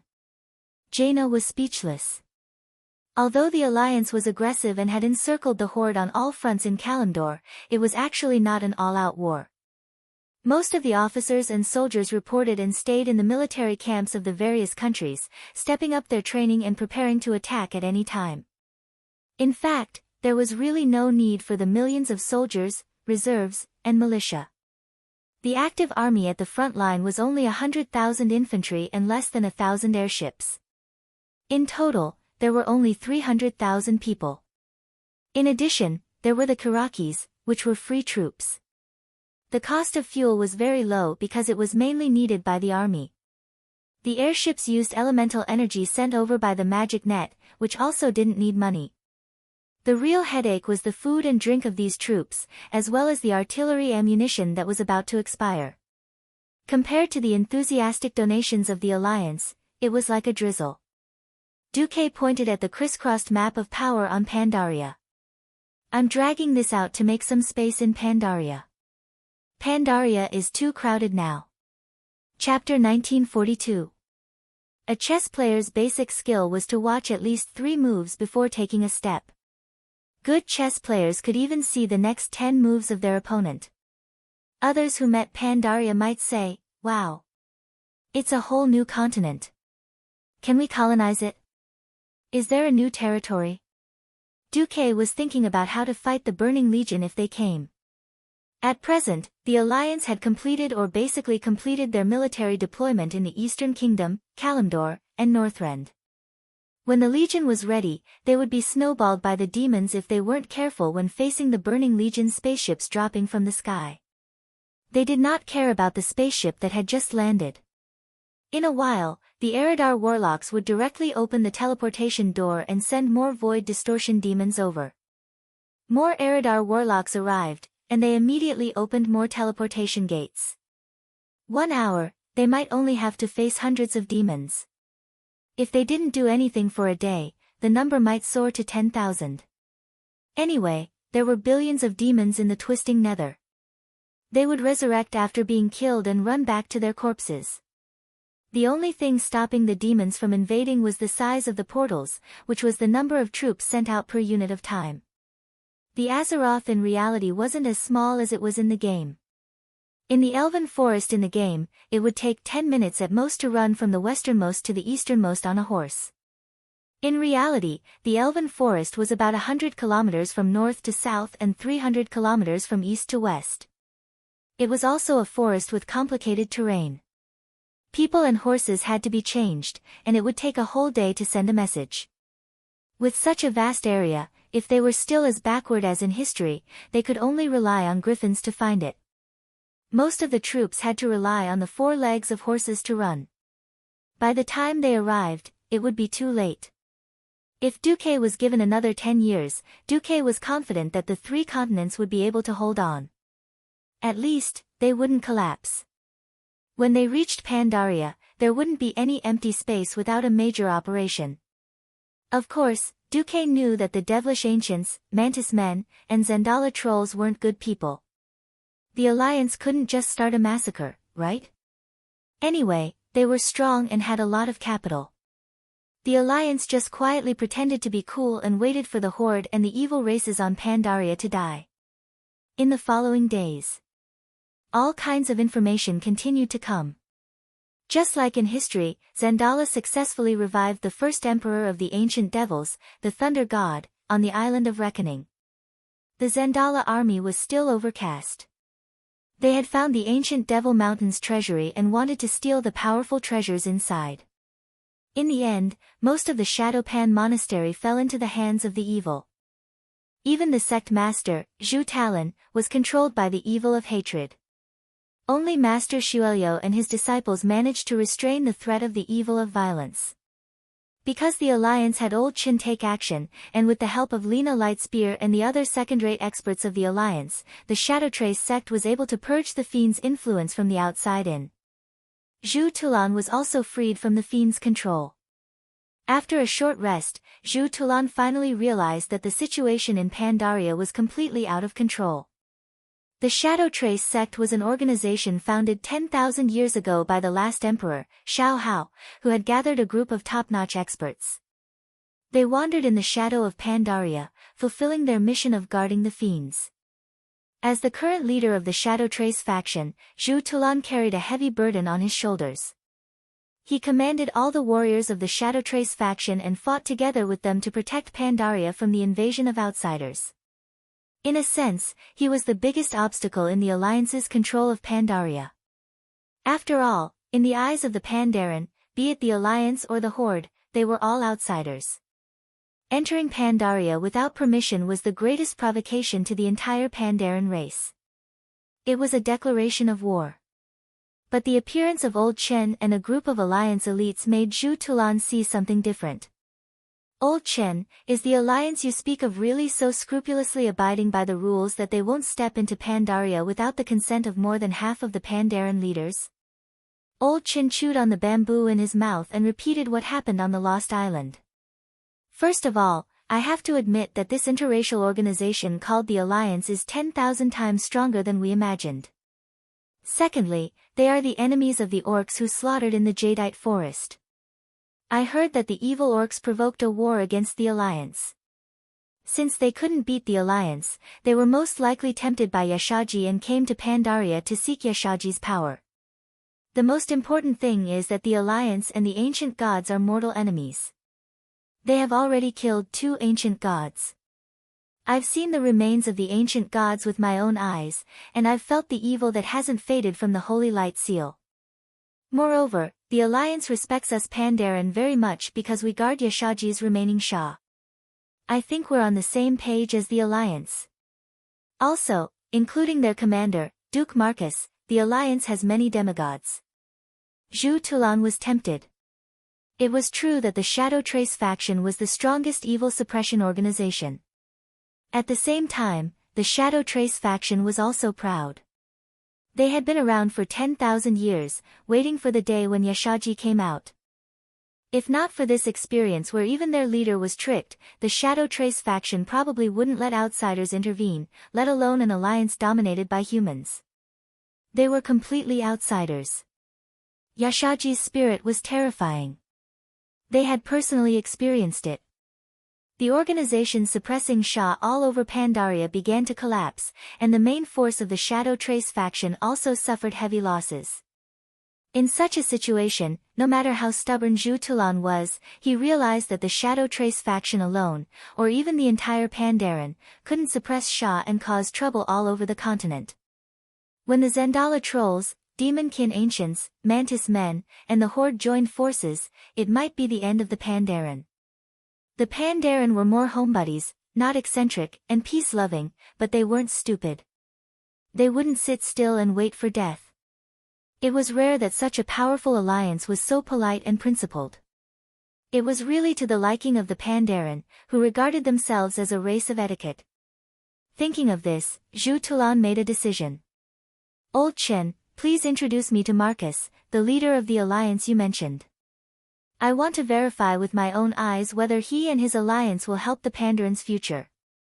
Okay. No problem. Their people are here. They have a special way to contact us. Old Chen immediately found Lina Thunderspear. Lina immediately raised her wrist and pressed her right hand on the bracer with a special gesture.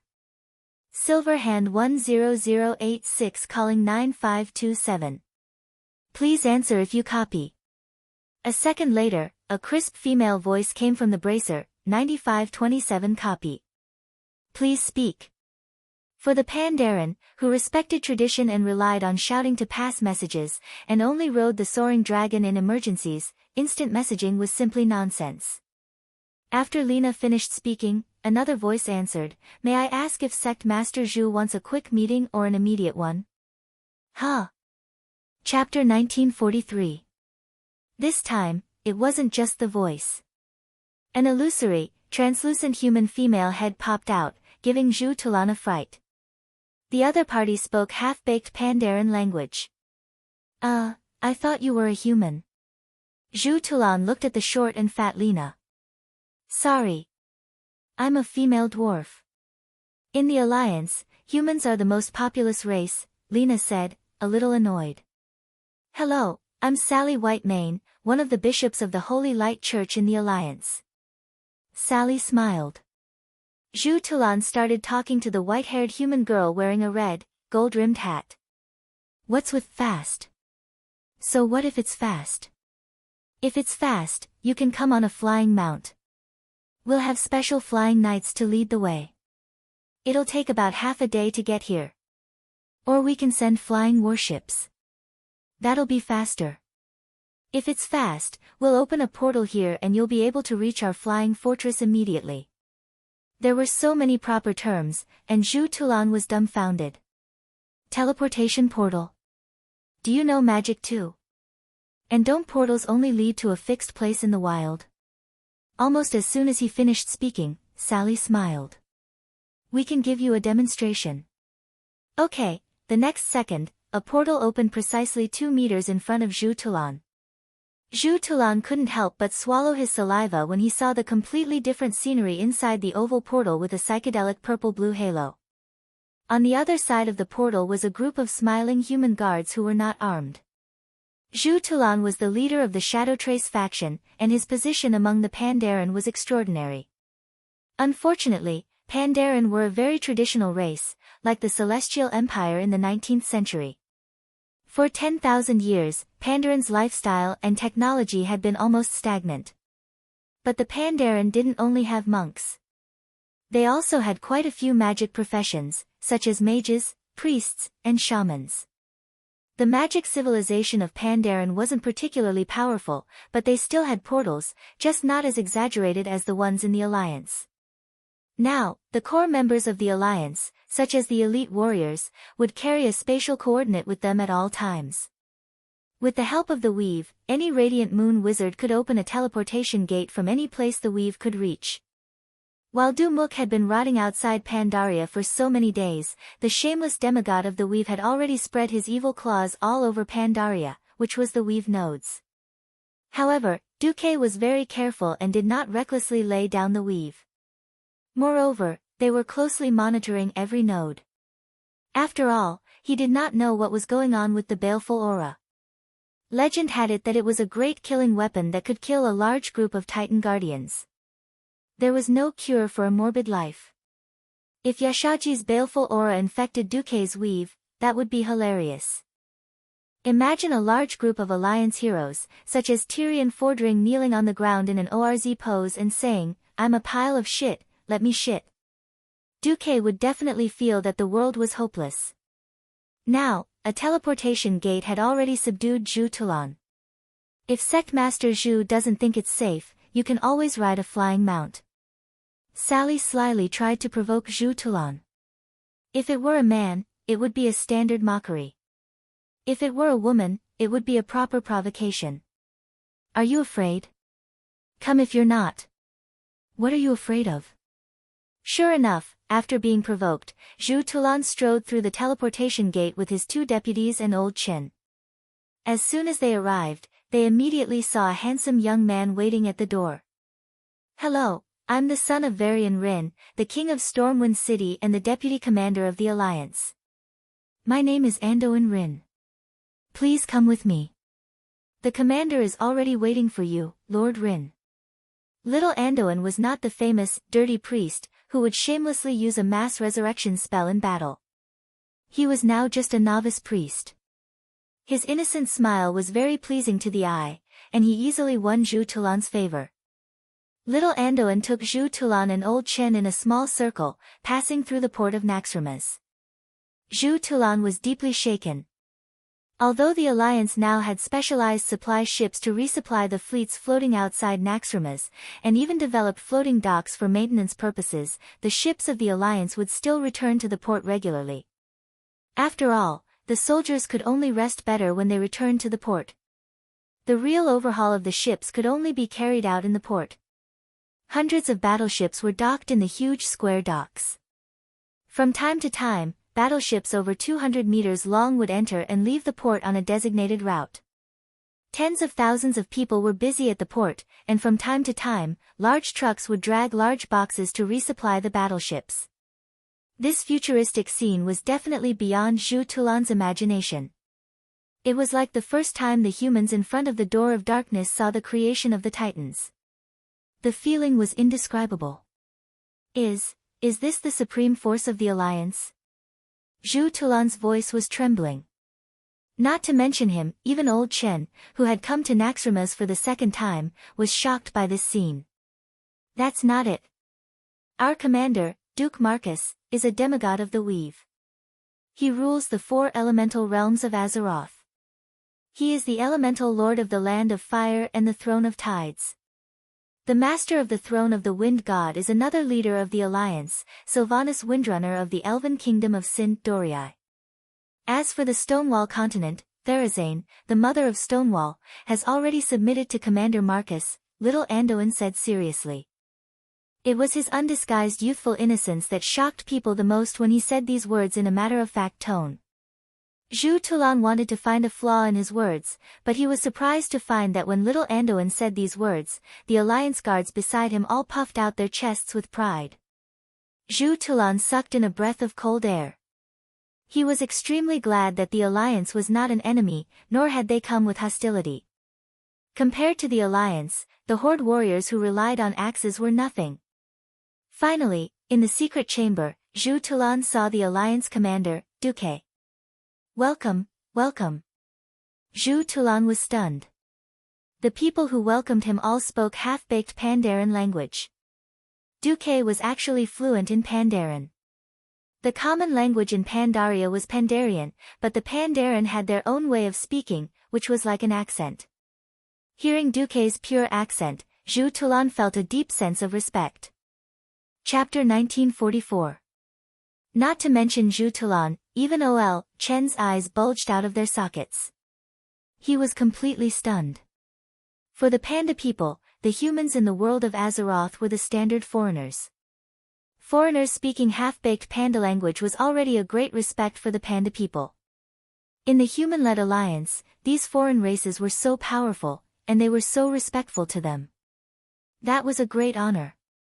Zhu Tulan was flattered that Duque could speak the panda language so fluently. But could he blame Duque for this? Damn it, Duque did not know what was wrong with this Azeroth. Pandarian was Chinese. And panda language was Mandarin with a Sichuan flavor. In fact, when Duque first heard Ol Chen and Lily talking, he was dumbfounded. But his experience meant that he was not born with the magical Pandarian language. After all, everyone knew that he was from Stormwind. Duque had been having a hard time holding back these days. He could only propose after meeting Ol Chen in the alliance that all the higher-ups, or at least the officers who were about to go to Pandaria, had to learn Chinese, Pandarian. Speaking of which, isn't this normal? The panda people's elected leader was Emperor Xiaohao, who died 10,000 years ago. In the eyes of the Chinese, which foreign devil's name would be Xiaohao? Was it the distortion of time and space? Or the loss of moral integrity? Duque did not know. Anyway, he had a reasonable reason to teach the entire alliance to learn Chinese. Duque was very happy. Otherwise, if there was no suitable reason, people would think that Duque was promoting the demon language if he forced the promotion of the Chinese language. It was because of the panda people like Ol Chen and Lily, who had traveled the Eastern Kingdom's mainland and could speak both human and Pandarian as teachers, and Duque had pointed out the importance of Pandarian, that the alliance had a craze for learning Chinese. Zhu Tulan seemed to think that Duke was just trying to coax him. He didn't think too much about it at first, so he casually complimented him, "You speak the Pandaren language very well, Commander." "Thank you for the trouble." Duque replied naturally, "Not at all, not at all." This was courtesy, but courtesy also had a fixed form, and one had to pay attention to the tone. If it was used incorrectly, it could cause a misunderstanding or make people laugh to death. For example, a very simple, thank you. Usually, it was polite to say, thank you, when someone helped you. If the other party killed your entire family, and you coldly said, thank you, that would be sarcasm, and it would represent a monstrous hatred. Unwilling to give up, Zhu Tulan exchanged a few more pleasantries. Who would have thought that Du Muk could answer so fluently? Zhu Tulan, ol, Chen, and Li Li's eyes widened. Du Ke pretended to be smart. What? Are you so surprised that I learned Pandarian? I am the most intelligent mage in the Alliance. There are so many races in the Alliance. Although everyone learns the common language as the official language, as the commander, I know the common language, Dwarven language, Quell, Dorii language, Kaldorii language, Drenii language, and even Titan language. I also know Eridar, which we call the demonic language. Oh. It turned out that this intelligent commander of the Alliance was also a master of languages. The three Pandarans suddenly came to a realization, and their eyes were filled with admiration. Sigh. Even as a Chinese, he could be so awesome in a different world. There was no one else like him. Du Muk laughed sinisterly in his heart. Sorry. Apart from the so-called Pandaren language, all my languages come with translation software. The discussion between the two sides suddenly became very friendly. Zhu first said that he hoped that the Pandarans' territorial sovereignty would not be violated by the Alliance, and that their race and customs would be respected. Du Ke immediately said that the Alliance respected the territorial integrity and racial status of every member country and independent race. The Alliance was willing to invite the Pandaren into the pit as a member country, not as a vassal race or organization. To join the Alliance. Zhu also said that he hoped the Alliance would swear in the form of an oath that they would not kill neutral forces and races at will. Du Ke immediately said that the Alliance agreed. The Alliance would not kill the innocent. Look, the bug men who used to hang out with Si Thun were now the Alliance's underlings. Only the stubborn races and believers who firmly supported the evil gods would be eliminated by the Alliance. In fact, up to this point, Zhu was already very satisfied. Finally, he vaguely asked what the Alliance thought of the Mantis Men, the Ancient Devils, and the Wild Oxmen. Du Ke sighed. I heard that there is a saying in Pandaria that things should not happen more than 3 times. The first time, the Alliance can consider it a mistake. As long as it does not cause major losses to the Alliance can tolerate mistakes, but the Alliance will be extremely vigilant. The second time, the Alliance will punish them severely no matter what. If there is a third time. Du Ke didn't say anything and directly made a chopping gesture with his hand. Don't underestimate this gesture. If an ordinary person made this gesture, it would at most be a threat. However, Du Ke made this gesture as the strongest demigod and the commander of the Alliance, which meant that no matter how many people there were or what the status of the other party was, he would kill them all. However, this approach was in line with the Pandaran's way of moderation. Don't cause trouble, don't be afraid of trouble. Equality, universal love, and responsibility. Zhu Tulan felt that he had made the right decision this time. On the basis of equality and mutual benefit, Zhu Tulan and Du Ke discussed and signed a series of letters of intent. Of course, this would only be officially signed after Zhu Tulan helped to persuade the other Pandaren organizations and obtained the agreement of half of them.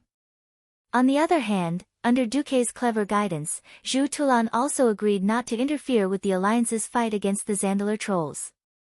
In fact, the grudge between the Alliance and the trolls was a bad one. Because when the High Elves came east and arrived at the Long Song Forest, they actually seized the territory of the Amani trolls. If they insisted on this point, the Alliance would be the one in the wrong. Du Ke used diplomatic language to point out that the Night Elves used to be the trolls. The atmosphere suddenly changed, and it suddenly became a civil war. Given the Pandaran's character, they definitely didn't want to get involved.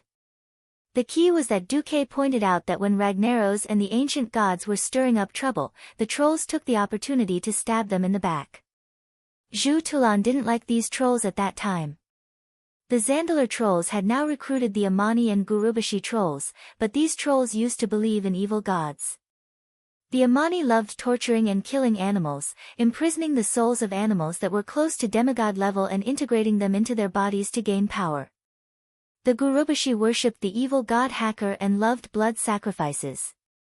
Moreover, the Zandalar had become a traitor. First, it helped the alliance deal with Hacker, and now it actually betrayed them. It gathered the trolls, attacked human ports, killed people, robbed human ships, and ran away. This was a classic case of betraying one's own people and then using the enemy's hand to annex the other races. In turn, it turned around and abandoned its former ally. Chapter 1945. The Zandalas had their own reasons for doing all this. At first, it was because Gurubashi and his bastard compatriots had gone too far. Later, they did rise up because they were afraid of the alliance's persecution. But after Duque revealed so many facts, he inadvertently induced Zhu Talon's thoughts. Duque was not afraid that Zhu Talon would send people to investigate, because what Duque said was the truth. Of course, some things. Haha, grass grows 3 feet high on Zujin's grave, and Zwaman has become a magic testing ground for blood elf mages. Would I say such things? Zul, Europe has now become a heavy industrial base in Stormwind. The gold mine in Stranglethorn Vale has been exploited by the Marcus family and used as a gold reserve for Duque's little treasury. A certain black dragon has also slept there and become a warehouse manager. The iron ore has been mined and smelted on the spot. It's a one-stop operation to produce flying warships, tanks, and armored vehicles. Such a trivial matter was not even worth mentioning. Who the hell told you to believe in evil and stab us in the back?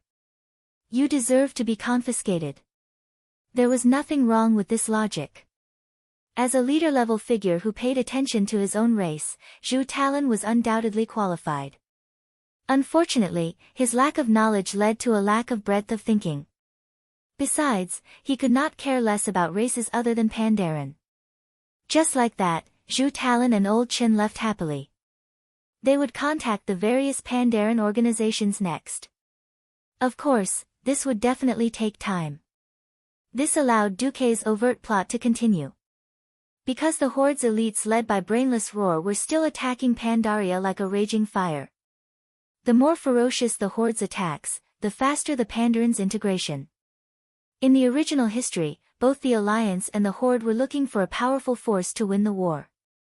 In the Splendid Valley, despite the objections of others, Gurus firmly believed that the Horde should use the power of Shah to deal with the Alliance. After a discussion among the leaders of the Alliance, they decided not to use the power of Shah. In this life, it was not so troublesome. Only the Horde led by Brainless Roar was panicking. The Alliance? Now the Alliance was a righteous organization that had successively defeated 2 ancient gods, destroyed the Scourge army, and fought against the Armageddon army.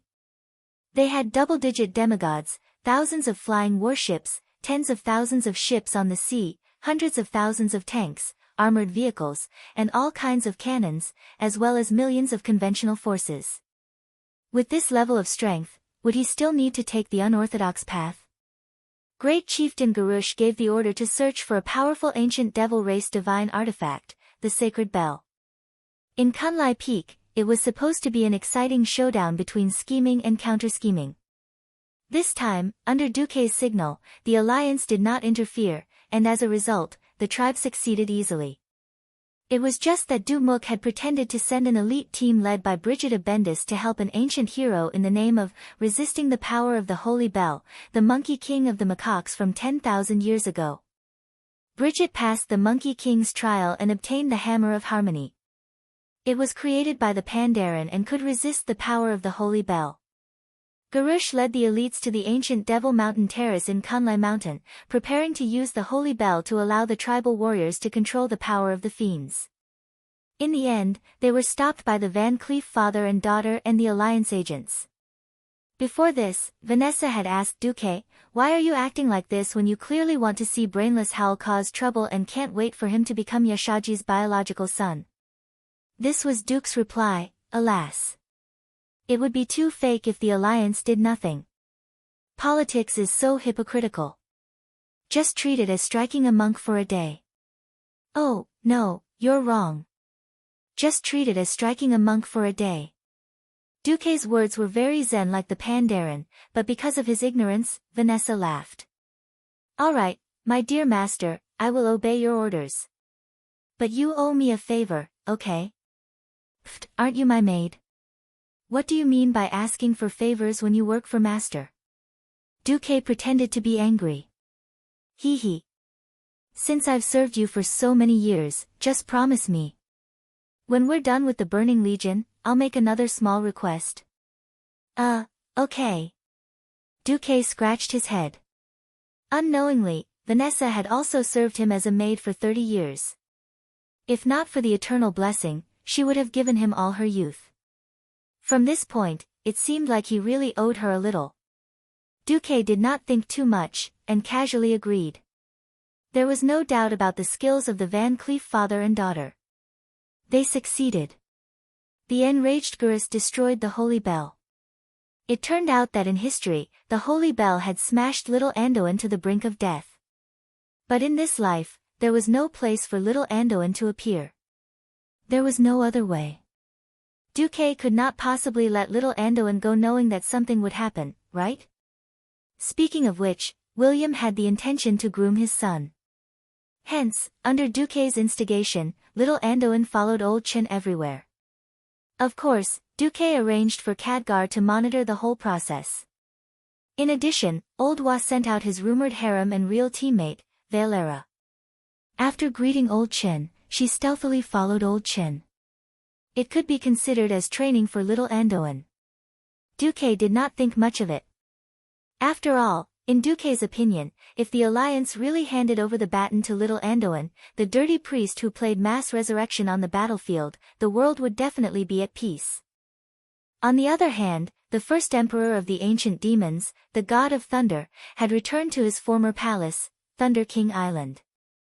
He gathered the scattered ancient demons' tribes and planned to reunite the chaotic and divided Pandaria. The huge fleet of the Zandala trolls had tamed many powerful primitive beasts on Giant Beast Island, which was originally part of the South Sea, and landed on Thunder God Island. The Zandala trolls had also brought their allies, the elite and powerful priests and rulers of the forests, jungles, deserts, and frost trolls, to help the god of thunder conquer Pandaria. In addition, the Zandala trolls had also invaded the various coastlines of Pandaria. They went to the northern island of Pandaria, Giant Beast Island, originally part of the South Sea, and tamed the powerful wild beasts there to fight for them. After learning about the rise of the god of thunder and the Zandala trolls, Zhu Tulan hesitated for a long time. Little Anduin, who was listening at the side, was a little puzzled. Actually, why don't we let the Alliance enter Pandaria? Many things would be easily solved. That's right. In the face of absolute power, tricks were meaningless. Zhu Tulan had a different opinion. He said to little Anduin, "Child, you can think about it. Your uncle Marcus has extraordinary power. Why doesn't he just flatten the whole of Pandaria? He has the ability to do so." The little prince fell into deep thought. After a while, Zhu Tulan said, "This is justice. If you're right, you can go anywhere. If you're not, you can't go anywhere. Relationships that are maintained purely through violence are destined to not last long." Chapter 1946. In Naxxramas, in the secret room that could monitor little Anduin's condition, Onyxia, who was in human form, made a threatening gesture after seeing this scene. She yelled indignantly. "Taking the side of reason? Bullshit. Our Duque doesn't need to reason with the enemy. He'll just kill you as soon as he shows up. He won't stop until the enemy is dead. That's how Duque treated me back then. He never reasoned with me before he killed me." He turned around and added, "Am I right? Duque?" Duque rolled his eyes. "Silly dragon, please watch your words. If I stood in front of you as a mortal, are you sure you wouldn't eat me?" "I won't." Onyxia was absolutely certain. "Why?" Duque was curious. "You're too skinny. You'll get stuck in my teeth. The black dragon pretended to be deep in thought. I'll probably slap you to death. Duque was a little angry. He slapped the dragon's butt. You're asking for a beating, aren't you? Almost at the moment of being hit, Onyxia subconsciously stuck out her dragon butt. Only then did she realize that Duke wasn't trying to tame a dragon. Ugh! This was a little awkward. It had become a habit. Onyxia wanted to lower her back down, but found that the dragon taming whip was quickly pressed against the dragon's cave. Since it's like this, let's just do it.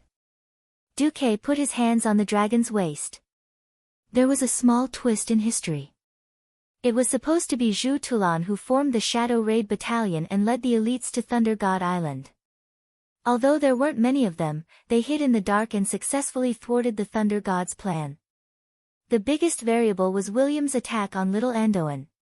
Perhaps Zhu Tulan was moved by Little Andoin's sincerity, or perhaps Zhu Tulan had a mysterious confidence in the skills of his elite team.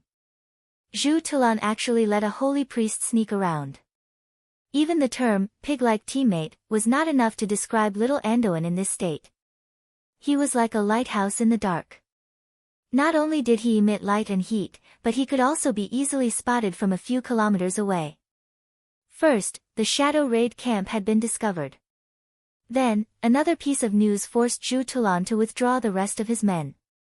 The main force of the Shadow Trace sect was gone, but at this moment, the army of the tribe seemed to have received some news and actually charged straight towards the Jinxiu Valley. No one knew better than Zhu Tulan what was in the splendid valley. As the suzerain of the Shadows Talk faction and the guardian of Pandaria, Zhu Tulan made a risky and somewhat idiotic decision. He asked the Alliance to take care of Thor while he gathered all the Pandaren who could fight and went to the splendid valley to stop the Horde's advance. When the Alliance received the news, many Alliance generals didn't understand. Only a portion of them kept silent. Are those Pandaren stupid? They know that the Horde is stronger, and they might not be able to stop them with just their own people. Why didn't they ask the Alliance to join in? Onyxia, whose face was flushed after being tamed, said with her hands on her hips. Duke shrugged. Let's put it in a way that you can understand. Let's say that you know that someone is going to raid your old home in Dust Wallow Swamp. You know that the other party is probably as strong as your dead father, and that there's a very strong external aid that you don't have much contact with. Would you trust yourself, or would you look for external aid? Ah. The Black Dragon Princess brain was stuck. Perhaps it was stupid, but it was not difficult to understand. However, since Zhu Tulan had made such a decision, the Alliance, which had a policy of not interfering with the internal affairs of the Pandaren, was happy to comply. On the other hand, the Pandaren had officially made a diplomatic request, hoping that the Alliance would help to destroy the Thunder God on Thunder God Island. What made Duque the most was that this request was not just the will of Zhu Tulan or the Shadows Talk Monastery. Now, the leaders of the Pandaren temples had a joint request: the White Tiger Temple, the Green Dragon Temple, the Five Dawn Temple, the Red Crane Temple, the Thunder Palm Pavilion. There were no less than 10 Pandaren organizations, big and small. Although not all of them, considering the sacred status of the Pandaren temples in the hearts of the Pandaren, this was already an important consensus reached by Zhu Tulan and the Pandaren in a short period of time. Duque raised his eyelids, looked at the main reports, and said to Bulang Bronzebeard, "Clean up Thunder God Island." Clean up? Will it? After working together for almost 30 years, Bulang naturally understood what Duque meant. It's okay. Our enemies will soon give us divine assistance. Duque simply closed his eyes. It turned out that in history, with the help of the Shadows Talk faction, the Alliance and the Horde landed on Thunder God Island from 2 directions. After establishing their respective forward bases, the Alliance and the Horde broke through the walls of the Thunder Throne, raided Zendala's dock, and the ancient Devil's Mine, and finally broke through the solid gate of the Thunder Throne. In the process, both the Alliance and the Horde paid a terrible price in human lives. At that time, when the Alliance and the Horde were fighting, their long-range weapons not only hit the Thunder God's people, the Zendala trolls, but also each other. They were practically surrounded by enemies on all sides. What was even more disgusting was that the wretched swamp was right in the middle of Thunder God Island. This disgusting terrain forced both sides to give up on heavy equipment and even mounts, and only relied on the most primitive infantry to fight. The terrible loss of human lives in the process of battle disgusted the commanders of both sides. In the end, the Alliance and the Horde had no choice but to reach a temporary settlement at the gate of the Thunder Throne under the persuasion of Zhu Talon. Even after William returned to Stormwind City, he was shocked by the astronomical amount of compensation. Duque had no intention of sacrificing the precious lives of the Alliance soldiers. He decided to directly resurrect them and feel good about himself, thinking that he was the world's first Thunder God, and that he was going to have a fiery party. At that moment, because the Shadow Raid camp had been discovered and alerted the enemy, both the Zandala trolls and the Ancient Devil were on high alert. However, the same thing was reflected in thousands of pairs of eyes. Tens of thousands of cannonballs whistled through the air and arrived in the blink of an eye from the distant horizon. Most of these primitive races had never seen cannonballs before, and the dazzling rain of cannonballs poured down directly in front of them. Boom, boom, boom, boom. Along with the continuous loud noises, the seemingly never-ending flashes of explosions spread from west to east along the central axis of the entire island to the other side. Countless soil and huge stone slabs that humans couldn't even reach with their arms spread out were lifted from the ground. Countless trolls, Ancient Devil, and deformed monsters created by the Thunder God screamed and tried to dodge the fatal rain of cannonballs, but in the end, they were still caught up by the flashes of explosions.